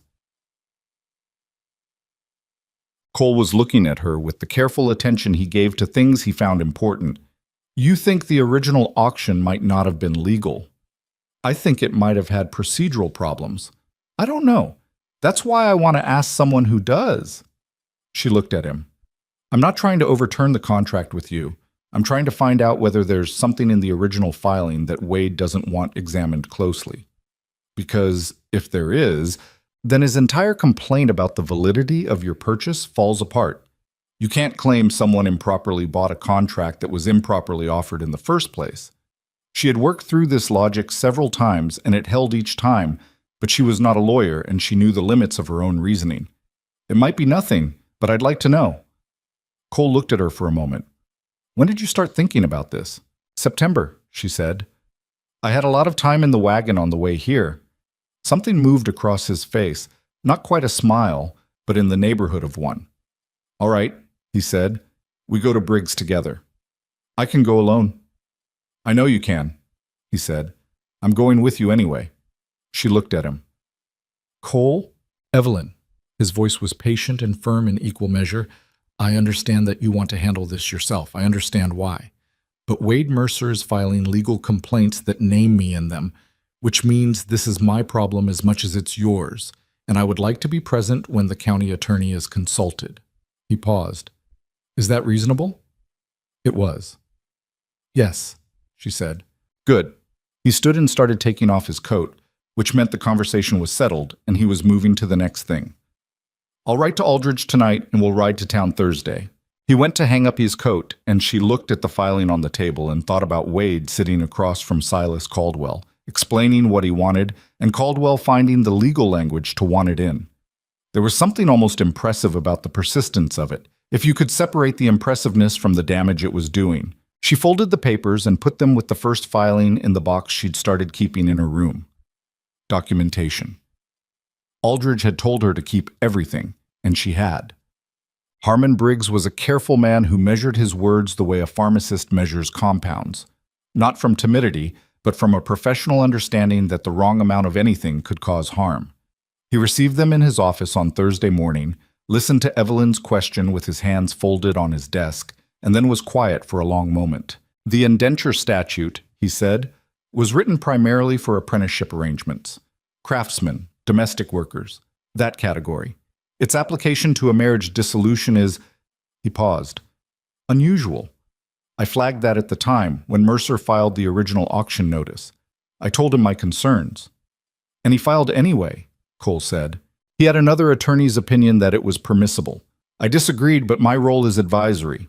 The filing went through. Briggs looked at Evelyn. Your question about consent is not without merit. The statute requires that the person being indentured either sign an agreement or have a legal guardian sign on their behalf in cases of incapacity. You signed nothing. Evelyn felt something shift in the room. Nothing, she repeated. Mercer signed the auction notice on your behalf, citing the dissolution of marriage as conferring the right to do so. That argument is, Briggs chose his word carefully, strained. There is no provision in the statute or in the dissolution terms that grants one party the authority to indenture the other. He looked at the papers Cole had brought. If Caldwell wants to argue that the contract is voidable, he may find that argument cuts both ways. A contract that is voidable because the buyer acted improperly is also voidable because the seller didn't have the authority to sell. Which means the entire original auction was legally questionable, Cole said. Which means, Briggs said, that a judge looking at this situation closely might conclude that the only irregular party in the original transaction was Mr. Mercer himself. He looked at them both over his folded hands. I would advise getting this analysis to Mr. Aldridge immediately. It does not resolve your current filing, but it substantially changes the landscape. They rode home with the sun coming out for the first time in 2 weeks, the road muddy with the beginning of the spring thaw. Evelyn sat beside Cole on the buckboard and felt the shape of the situation rearranging itself slightly. Not in their favor yet, not cleanly, but differently than it had been. He overreached, she said. Yes. When he filed the original auction, he gave us something to work with. She looked at the road ahead, the ranch visible in the distance, the cottonwoods along the creek starting to show the first pale green of new growth. He was so confident about the legality of what he was doing that he didn't look carefully enough at whether he actually had the right to do it. That sounds like Wade Mercer, Cole said. It did. She had watched him do exactly that for 6 years, move with the confidence of a man who had never been seriously checked and therefore had never developed the habit of checking himself. Aldridge can work with this, she said. Aldridge is going to be very busy, Cole said, and the dryness in it made her almost laugh, and she did laugh. A short, surprised sound that felt good after the last 2 weeks. He glanced at her. The almost smile again. Huts. April arrived with the kind of provisional warmth that Wyoming offered in spring. Enough to work outside, not enough to trust, liable to disappear without warning. The kitchen garden came back, first as dark soil and then as the tentative green of the garlic she'd left in the ground in October, exactly as she'd told Cole it would. He came to look at it one morning and said, "You were right about the garlic." "I usually am about garlic," she said. He stood there for a moment looking at the green shoots, and then looked at her with something in his face she had been seeing more frequently and still hadn't found the right category for. "There are things I need to say to you," he said, "that I've been putting off saying because the timing has been wrong." She looked at him. "All right. I'd rather not say them while we're waiting to hear from Aldridge about a legal filing." "That's reasonable," she said. "So, after," he said, "when this is done." "After," she agreed. He nodded, looked at the garlic once more, and went back to the barn. She stood in the kitchen garden and felt the pale spring sun on her face and didn't let herself think too hard about what after might contain. The town turned, and it turned the way towns turn. Not all at once, not cleanly, but in the gradual accumulation of small shifts. It started with Mrs. Feeney.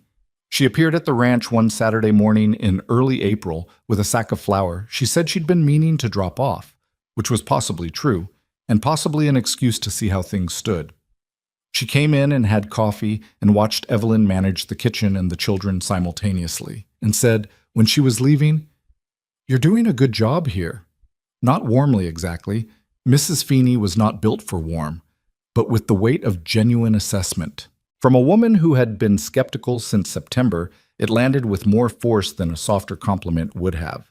Then Henry Whitfield, who ran the feed store and had watched the auction from his doorway without intervening, stopped Cole when he came in for supplies and said he'd heard about the second filing and thought it was a damn shame. He used the actual word, which was notable for Henry Whitfield.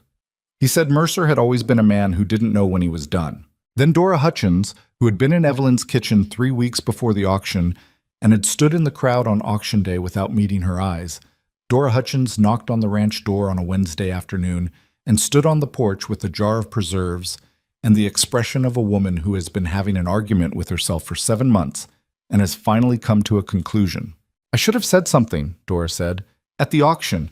I knew it wasn't right, and I just stood there." Evelyn looked at her. The easy thing would be to say it was fine, not to worry about it, to smooth the moment over the way women smoothed moments over for each other. But she was tired of smoothing. "Why didn't you?" Dora looked at the preserves in her hands. "Because I was afraid of what Wade would say, of what other people would think." She paused. "That's not a good reason." "No," Evelyn said. "It's not." She waited a moment. "It's a very human one, though." Dora looked up. "Come in," Evelyn said. "I'll make coffee." It was not a reconciliation exactly, but it was something, and it mattered because Dora Hutchins talked to people, and what she chose to say about Evelyn from that point forward would carry the weight of someone who had stood in the crowd and was telling you now, plainly, that she'd been wrong to stay silent. The information about the original auction's legal irregularities moved through Clover Falls the way information moved through small towns, quickly, incompletely, in the distorted form that came from being passed from person to person. But the essential fact was clear enough. Mercer had sold a woman who had not consented to be sold, using a legal argument that the county attorney himself had questioned, and was now spending money on lawyers to prevent anyone from looking too closely at how he'd done it. That was the kind of thing that shifted people's sympathies. Not all of them. Not Miriam Pierce, who maintained her position with the commitment of someone who had invested too much in a verdict to revise it. But enough. The second hearing was set for the third week of April. By then, Aldridge had done exactly what Briggs's analysis had suggested, built a counter-argument around the original auction's procedural problems, framing Caldwell's voidability claim as a trap of Mercer's own making. He had also, on Cole's instruction, filed a complaint of his own with the county clerk, a formal objection to the original auction on grounds of failure to obtain the indentured party's consent, citing Section 4 of the indenture statute. This filing was not strategic in the way Caldwell's filings were strategic. It was not designed to harass or delay. It was designed to put one clear thing into the public record. Evelyn Hart had not consented to be sold, and that fact was now formally documented. When Evelyn saw the draft of that filing, she sat with it for a long moment. Cole had had Aldridge prepare it without telling her until it was ready, and when he put it in front of her, he said, "I should have done this in September. I should have looked at the paperwork more carefully and done this immediately." "You were busy trying to help someone," she said. "I was busy not thinking it through properly." She looked at the papers. Her name, again, but differently this time. Not as an object in dispute, but as a person with a position. "It's right," she said. "Filing it." "Yes," he said. She handed it back. "File it." Wade came to the ranch one more time before the hearing. He came alone, on a Tuesday evening when the light was going gold and long across the pasture, and he came without the good coat this time, which she noticed. He looked tired. Caldwell's fees, she thought, were probably adding up. Cole was on the porch when he rode in. He did not stand up. Evelyn was inside. She heard the horse and came to the window and then went to the door and stood in it, which meant she was beside Cole on the porch before Wade had dismounted. "I want to talk to her alone," Wade said, looking at Cole. "No," Cole said. "Cole," Evelyn said, and he glanced at her and she shook her head slightly. "It's all right, I'll talk to him." She came down the porch steps and walked to where Wade stood by his horse, far enough from the porch that their voices would not carry clearly if they kept them low. Wade looked at her with an expression she hadn't seen from him before. Not the calculation, not the pleasant surface management. Something more stripped down than that. "Drop the complaint," she said before he could speak. "Withdraw both filings and don't submit any more." He blinked. He'd clearly had a different opening in mind. "Evelyn, I'm not finished."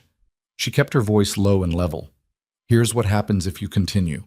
Aldridge files our consent complaint, which puts your conduct at the original auction in front of a judge. Briggs has already given a written opinion that the original filing was procedurally improper. A judge who looks at that carefully is going to find that the auction was legally invalid, which means you defrauded the other bidders and you defrauded Gerald Pratt. And you exposed the county clerk's office to liability for processing an improper filing." She paused. "Silas Caldwell is a good lawyer and he will have told you some version of this. The question is whether you believe him." Wade looked at her. She watched his face work through something, the familiar calculation, but slower than usual, and arriving somewhere different. "What do you want?" he said. "I want you to stop. Withdraw your filings, go back to Clover Falls and manage your ranch, and leave me alone." She looked at him steadily. "That's all I want. I don't want damages. I don't want a public apology. I don't want anything from you. I just want you to stop." He was quiet for a long moment. His horse shifted and he steadied it without looking at it, which meant he was thinking hard. "And if I do," he said, "what happens to your filing, the consent complaint?" "We withdraw it." "Aldridge agreed to that?" "Cole agreed to that. Aldridge does what Cole asks." She paused. "It's not a complicated offer, Wade. It's just done. Both sides stop and it's done." He looked at her for a long moment. The light was fading now, the gold going orange, the temperature dropping the way it dropped fast in April in Wyoming. He looked older than she remembered. Not in a way that made her feel generous toward him, exactly, but in a way that made the whole thing feel slightly less like a battle, and slightly more like the end of something that should have been over a long time ago. "All right," he said. She looked at him. "All right, what?" "I'll withdraw the filings." He said it without the pleasant surface, without the management, just the words. "Both of them. And you won't file anything new." "And I won't file anything new?" He looked at her, really looked, the way he hadn't looked at her in years, as though she were a person with a specific face rather than a general category of problem. "You've changed," he said. "No," she said. "I've been the same the whole time. You just didn't look." She turned and walked back to the porch. Cole was standing now, had been standing since she walked out to meet Wade. She came up the steps and stood beside him. They watched Wade mount, turn his horse, ride back down the track to the road. She watched until he was gone, and then she looked at Cole. "He said he'll withdraw the filings," she said. Cole looked at her for a moment. "You believe him?" "Yes," she said. "He's calculated that continuing is more expensive than stopping. That's the only argument that ever worked with Wade." She was tired in a way that went deeper than the evening. "It's done." Cole was quiet for a moment. Then he said, "You didn't need me out here at all." "I needed you on the porch," she said. He looked at her. "That's not very much." "It was exactly what I needed." She looked at the empty road. "The fact that you were there mattered, not to do anything, just to be there." He was quiet again, and she could feel him beside her the way she'd been feeling him beside her for months now, present, careful, full of things he'd said he was going to say after. She wondered when after would arrive. She suspected it was close. The formal withdrawal came through Aldridge at the end of April. Both Caldwell's filings dismissed by the petitioner. Their own consent complaint was withdrawn the same day. Cole got the confirmation on a Friday and came in from the barn where the writer had found him and set the papers on the kitchen table. The children were doing lessons. Nora looked up from her workbook. "What is it?" "Good news," Cole said. Nora looked at Evelyn. Evelyn nodded. Nora looked at her workbook for a moment and then, with the precision she brought to everything, wrote one more line of her lesson and closed the book. "We should have something good for supper," she said. "We have chicken," Evelyn said. "That's fine," Nora said, with the air of someone who has made a decision about the tone of an evening and is satisfied with it. James looked up from his own work. "Did the bad man stop?" he asked. Cole and Evelyn both looked at him. "You thought I didn't know," James said, with the dignity of a 6-year-old who had been aware of more than anyone assumed. "But I heard things. Mrs. Feeney said something to Papa and you stopped when you saw me." He looked at them both with the frank assessment that had always been his most reliable quality. "Is it done?" "It's done," Cole said. James looked at his workbook, then he looked at Evelyn. "Good," he said. He picked up his pencil. "Can we have pie too?" She looked at him.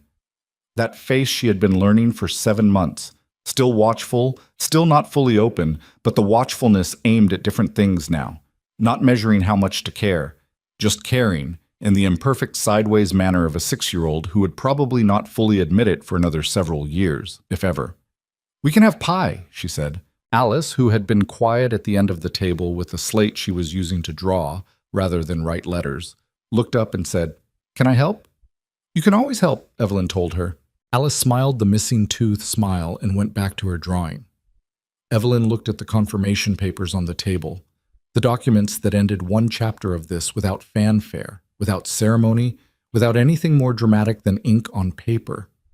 She had wanted, she realized, something larger, some conclusive moment that felt like justice finished.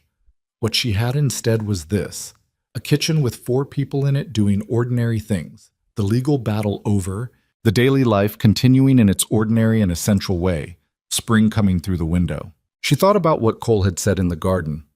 "There are things I need to say to you. After." She looked at him now across the kitchen. He was looking at the papers, and then he looked up and found her looking, and the moment held for a second longer than a practical moment needed to.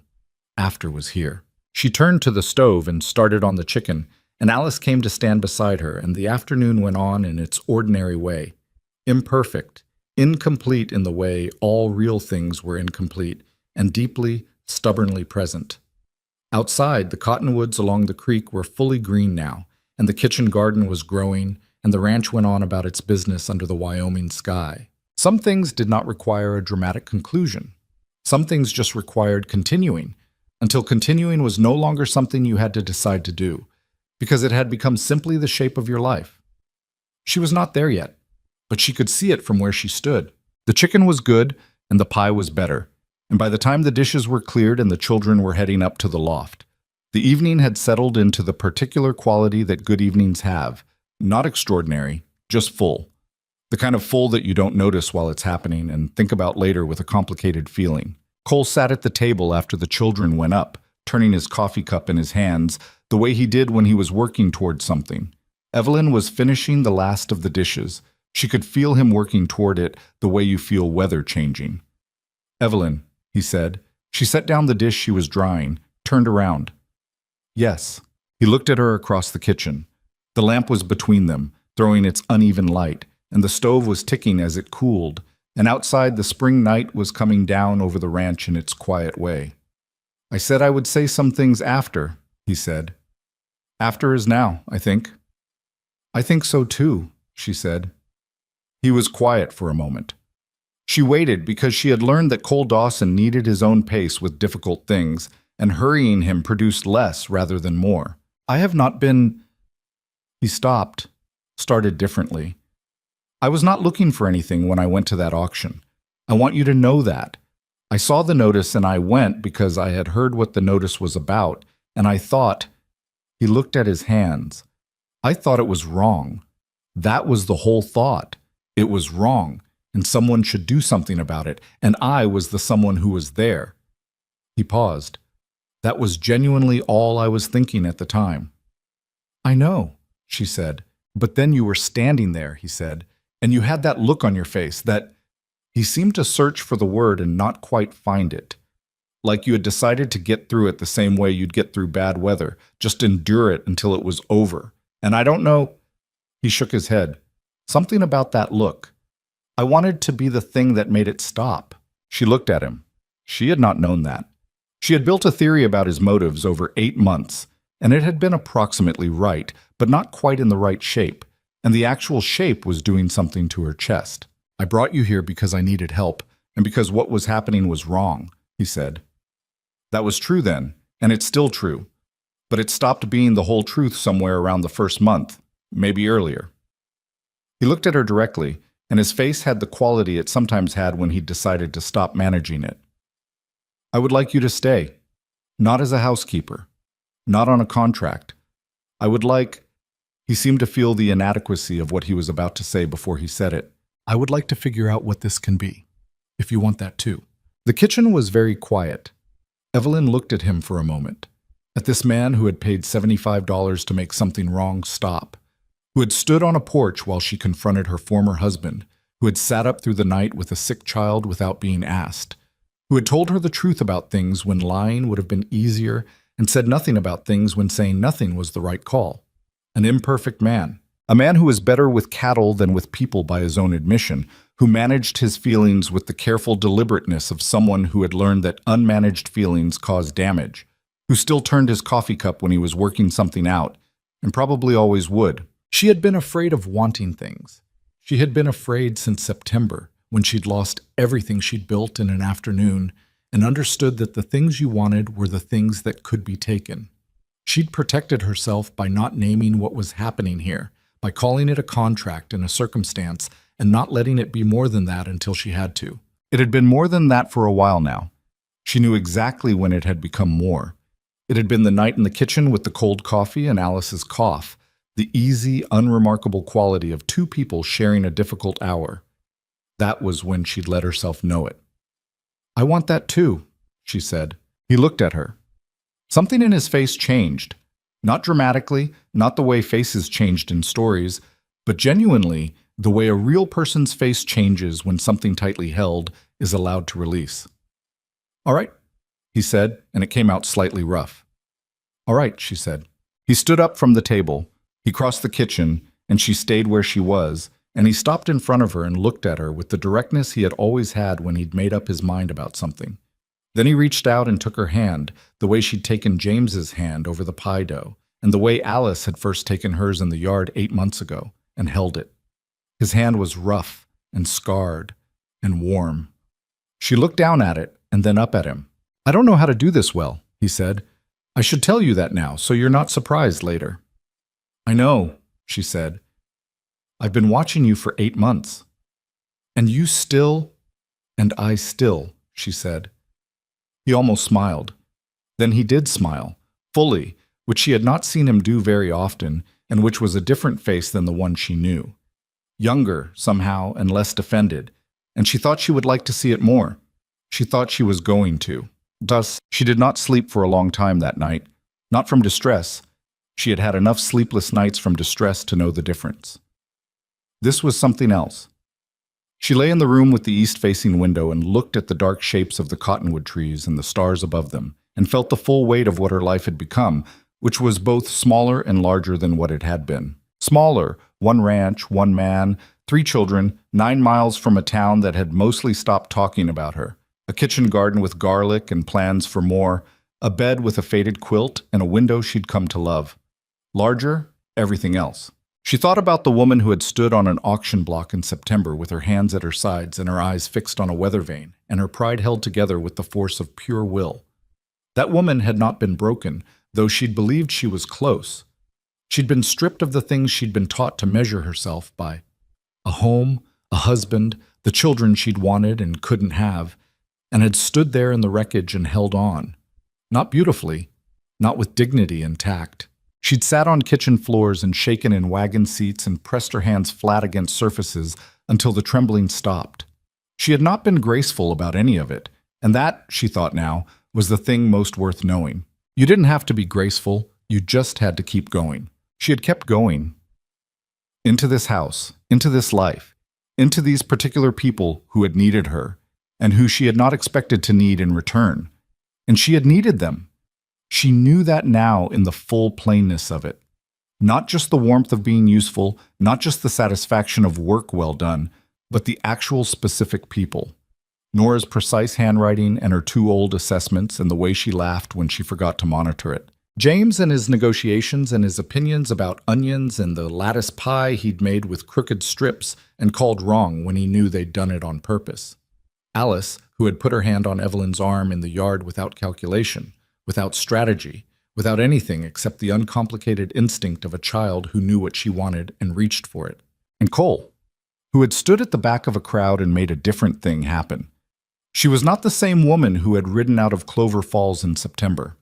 That woman was still in her. The caution, the learned self-sufficiency, the way she sometimes still caught herself not wanting too much in case the wanting became a target. Those things did not vanish because circumstances improved. They became quieter, more manageable, company you'd rather not have but had learned to live with. What was different was the ground she stood on. In September, the ground had been taken out from under her, and she'd been in free fall and hadn't known it until she was already falling. Now she stood on ground she'd helped build, not inherited, not assigned, not given, made, out of 8 months of showing up and doing the work and being there when she said she'd be there. That was the thing no one had been able to take. Not Wade, not the town, not the filings, not any of it. The fact of what she'd built, the fact of herself in it. May moved through the ranch with the particular abundance of a Wyoming spring that has decided to mean it. The pasture went green so fast you could almost watch it. The creek ran high and fast with snowmelt. Cole moved the cattle to the upper range and came home in the evenings tired in the good way. And Evelyn made meals that were better than they'd been in September because she knew the kitchen now and knew the people around the table and cooked accordingly.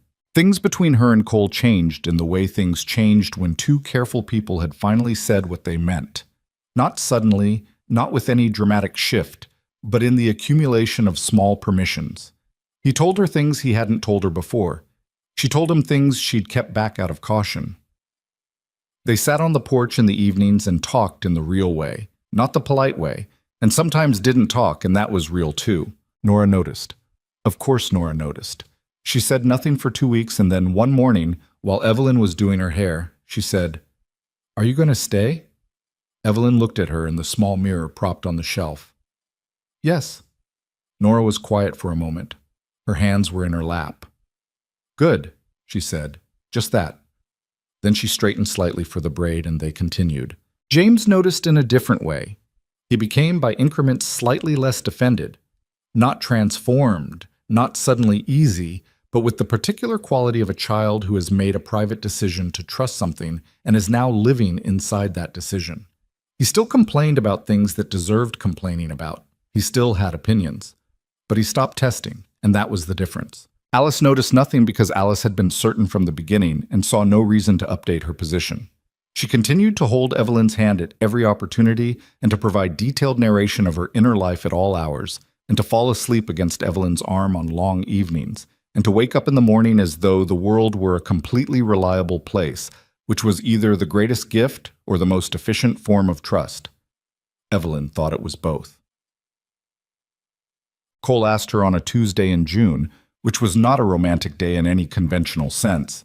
He'd come in from fixing the fence on the south pasture, and she was putting up strawberry preserves, and the kitchen smelled of fruit and heat, and the steam from the jars was making her hair go wrong at the temples. He stood in the kitchen doorway looking at her for a moment and then said, "Marry me." She turned around. She had a wooden spoon in one hand and a jar lid in the other, and her hair was in fact completely wrong at the temples. "Right now?" "Not this exact moment," he said. "But yes." She looked at him. He was dirty from the fence work, and he had a fresh cut on the back of his right hand, and he was looking at her with the same directness he'd had in the kitchen after the legal filings were withdrawn. The same quality of having made up his mind and seeing no reason to obscure it. "The children," she started. "No," he said. "I talked to them." She blinked. "You talked to them?" "Nora first, then James, then Alice, though Alice's main question was whether she could wear her good dress to the wedding." He paused. "She can." Evelyn stood in the middle of the kitchen with her spoon and her jar lid and looked at this man who had talked to his children before asking her, which was either backward or exactly right depending on how you looked at it, and which told her something about him she'd already known but was glad to be reminded of. He had not decided about her and then informed them. He had talked to them because they were people whose opinions mattered, and the fact that he had done that before coming to her mattered more than the asking itself. "What did James say?" she asked. Something moved across Cole's face. "He said he thought it was a good idea because you know how to make pie with a lattice top." She pressed her lips together. "That's James's primary criterion. He also said—" Cole stopped. He looked at the floor for a moment, which was not something he did often. "He said he thought his mother would have wanted someone here who made things better, and that he thought you did." He looked back up. "He said that second part very quietly, so I want you to know I'm not going to make him repeat it." She felt something in her throat tighten in a way that required management. She managed it. "All right," she said. "All right, you'll marry me? Or all right to James?" "Both," she said. He crossed the kitchen and took the spoon and the jar lid from her hands and set them on the counter, and he took her face in his hands, those rough, scarred hands she'd been not thinking about since November, and he kissed her. It was not a practiced kiss. It was a real one, slightly uncertain in the way real things were uncertain, full of a person rather than a performance. She put her hands against his chest, feeling the solid fact of him, and kissed him back. The strawberry preserves needed attention. They ignored them for a moment longer. There was one conversation she had been carrying since September. She had been moving it around, setting it down in different places, picking it up again, never finding the right moment for it because there was no right moment for it. There was only the necessity of it, which had been waiting patiently. She chose an evening in late June, when the light lasted long and the air was warm and the children were in bed and she and Cole were on the porch with the sky going deep blue above the ridge. "I want to tell you something," she said. "Something I should have said more plainly when I first came here." He looked at her. "All right." She looked at her hands. "You know about the pregnancies. What I lost." She told him that first night. "But there's more to it than I said then." She paused, working through how to say a thing she had never said fully to anyone, not even to herself in the most honest hours. "I grieve it. I want you to know that. Not every day now, not the way I did in those years with Wade, but it's not gone. When Alice falls asleep against me, or when James does something that makes me—" She stopped. "There are moments when I feel what I'm not going to have, and I want you to know that's real. That it doesn't cancel out anything else, but it's real." Cole was quiet, listening in the way he listened, fully, without filling the space. "I needed to say that," she said, "because I don't want to carry it alone anymore. I've been carrying it alone for 7 years and I'm tired." He reached over and put his hand over hers, the way he'd done on the courthouse steps. This time he didn't take it back. "You don't have to," he said. "I know that now." She looked at his hand over hers.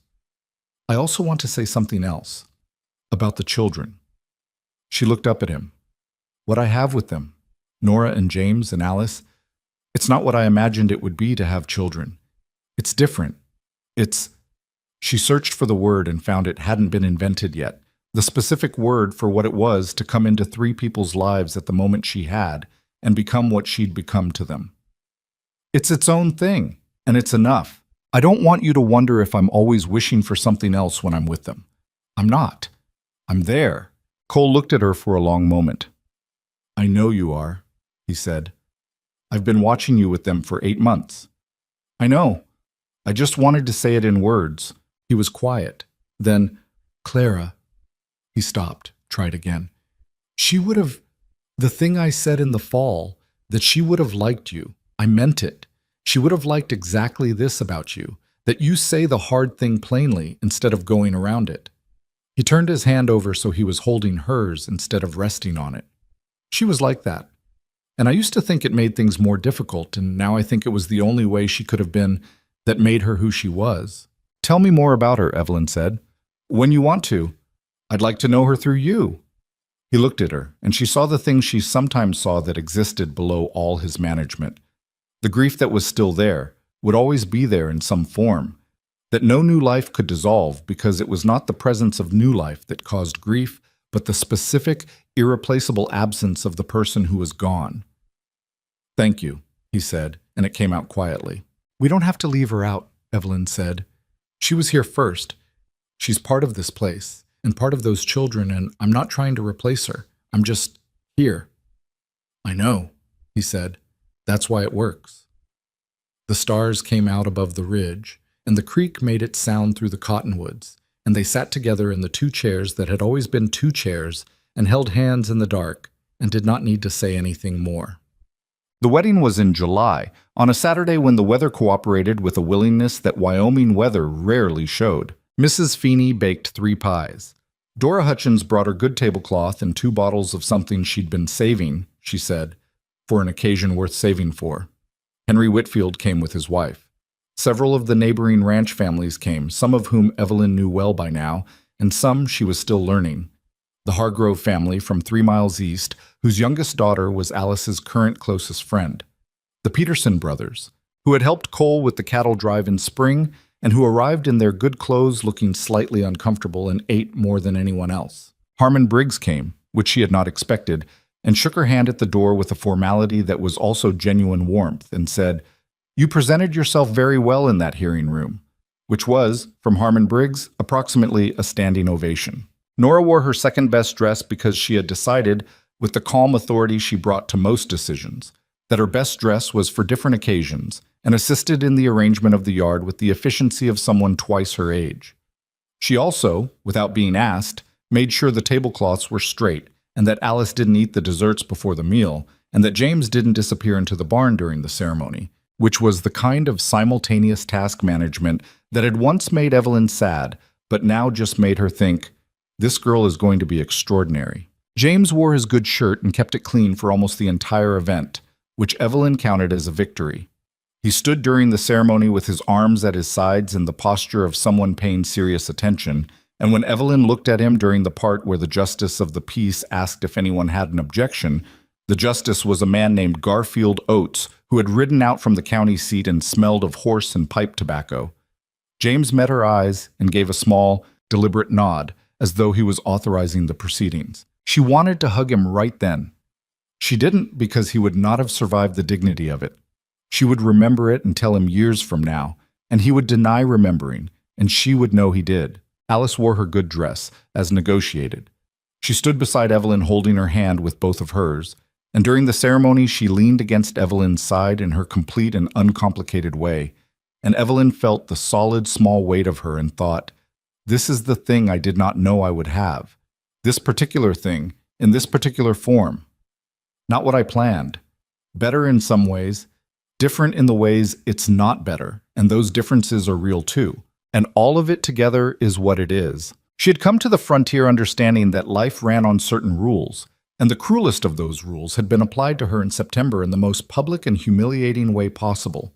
She had been told by those rules that she was worth $75 and her value was in what her body could or could not produce, and that without that production, she was a liability to be liquidated. She looked at the people in this yard, imperfect, ordinary, complicated people who had mostly been decent and occasionally failed at it and kept going, and thought about what value actually was, and decided that the people who'd tried to define it for her hadn't understood the first thing about it. Value was not in what you produced.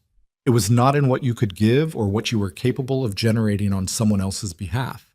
It was in the fact of you, in your presence in the world, in what you chose to do with what you'd been handed, even when what you'd been handed was terrible. You could tell her otherwise. People had. But she was standing in this yard with this man's hand in hers and these 3 children nearby, and the evidence of her own living was right here, and it was more convincing than anything anyone had said to the contrary. Garfield Oates concluded his portion of things, and Cole turned to her and put the ring on her finger. A simple band, silver, which he had ridden to the county seat to buy the week before without telling her, and which fit exactly right, which she chose to take as a sign not of anything mystical, but of the plain fact that he paid attention. She looked at him. He looked at her. There was a moment that was between them and not for anyone else. "You're sure?" he said, quietly, just for her. "I have been sure for a while," she said. He nodded. Then he smiled. The full smile, the one she'd decided she was going to spend considerable effort provoking on a regular basis. And kissed her while Mrs. Feeney clapped and Alice made a sound of pure celebration, and James said something that was probably a critique of the public nature of the moment, which was very James and therefore perfect. But later, after the food and the pies and Dora Hutchins' bottles and the particular extended goodbyes that came at the end of a party that had gone well, after the children were in bed and the yard was quiet and the dishes could wait until morning, Evelyn stood on the porch alone for a few minutes. Cole was inside. She could hear him moving, the sounds of the house settling around him. She would go in soon, but she wanted this moment first, this specific, unrepeatable moment of standing between what had been and what was going to be. With the summer night all around her and the ranch quiet and the stars out over the ridge, she thought about September. She let herself think about it fully, the way she'd never quite let herself.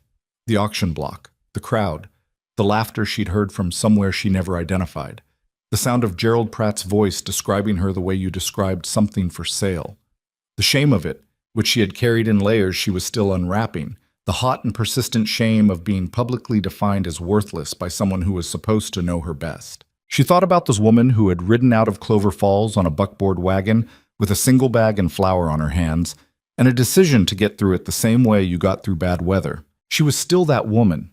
The shame was still there in its diminished form, the caution, the learned habit of not wanting too much. Those things did not evaporate because your circumstances changed. They became part of the texture of you, the marks left by what you'd survived, and you carried them because they were yours, and pretending they weren't was its own kind of dishonesty. But they were not the whole of her. They had never been the whole of her. That was the thing Wade had gotten wrong, and the thing the town had gotten wrong, and the thing she herself had come dangerously close to getting wrong in the weeks after September. You could be humiliated and not be your humiliation. You could be discarded and not be the discarding. What you were was what you did after. She had kept the garlic in the ground. She had made the pie with the crooked lattice. She had gone to the magistrate's hearing in her blue dress and said the thing she needed to say. Not perfectly, not without her voice wanting to shake, but said it. She had stood on a porch while Wade Mercer calculated the cost of continuing and told him it wasn't worth it in terms he could understand. She had stayed. That was what she had done, finally, most essentially. She had stayed when nothing required her to. When leaving was always a possibility. When the contract would have ended in September and she could have gone somewhere new and started over as a different kind of story. She had stayed because this was the place she had chosen, and these were the people she had found, and walking away from your own choosing was the one thing she did not know how to do. Nobody was coming to rescue you. That was the first thing you learned. She had learned it at 22 when she married a man who turned out to be a different person than she'd understood, and she had continued learning it through every year of that marriage, and through September, and through all the months after. Nobody was coming. You were the only one who was always going to be there for yourself. But also, and this was the part that was harder to learn, the part she was still learning, you didn't have to do it alone. There was a difference between needing rescue and needing company, and she had spent so long defending against the first that she'd almost refused the second. The ranch had taught her the difference. Cole, steadily present without requiring anything in return. Nora, offering alliance in her precise, undemonstrative way. James, coming to stand at her elbow and say, "Can I watch?" Alice, walking up in the yard and putting her hand out without strategy. People came to you in the forms they were capable of. You could refuse those forms because they weren't the form you'd been taught to expect, or you could receive them for what they were. She had received them. The door opened behind her and Cole came out. He stood beside her the way he'd stood beside her on this porch for 8 months. Not in her space, just in the same space, which was its own kind of statement. "The children are asleep," he said. "I know, I could hear them settling." He was quiet for a moment. "What are you thinking about?" She considered. "September," she said, "and now, the distance between them." He looked out at the ranch, the dark shape of the barn, the cottonwoods along the creek, the pasture where his cattle were sleeping and his fence lines held. "Is the distance what you expected?" "No," she said. "I didn't expect any of it." She looked at the same things he was looking at.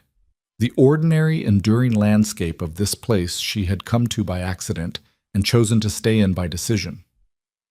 "I didn't expect to be here. I didn't expect you, or the children. I didn't expect to feel like—" She searched for the word. "Like the ground under my feet is mine. I haven't felt that since I was very young, maybe before I ever understood that's what I was feeling." He put his arm around her, which was an uncomplicated thing and the right thing, and she leaned against him slightly, feeling his solidity the way she'd been feeling it for months, but was now allowed to say she felt it. "It's yours," he said. "All of it." She looked at the sky.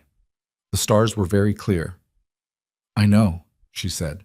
They stood together on the porch of the house that was both Clara Dawson's and hers now, above the kitchen garden where the garlic had come up exactly as she'd said it would, and where she'd already planned what to put in next year and the year after.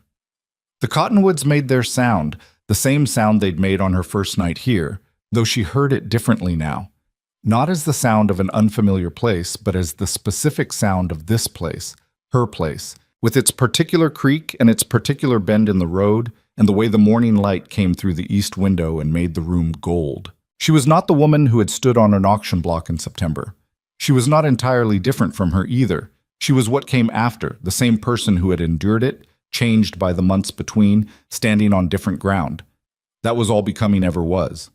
You endured what had to be endured, and you changed where change was possible, and you stood on whatever ground you'd managed to make solid, and you looked at the life in front of you. The life in front of her had Cole Dawson's arm around her, and 3 sleeping children in the loft above, and the sound of the creek, in the dark, and more years of hard work, and ordinary days and imperfect joy than she could count. She had been sold for $75. She had been told she was worth less than that. She was worth this. All of this. The whole complicated, unglamorous, ordinary, and extraordinary accumulation of it. The front pasture was dark. The creek ran on. The stars held their positions above the Wyoming ridge the way they'd been holding them for longer than any human trouble had existed, indifferent and constant and burning very far away. She stayed on the porch a little longer, in the warm summer dark, with her husband beside her and her life around her, and let it be exactly what it was, which was enough. Which was, she thought, what enough had always been trying to mean.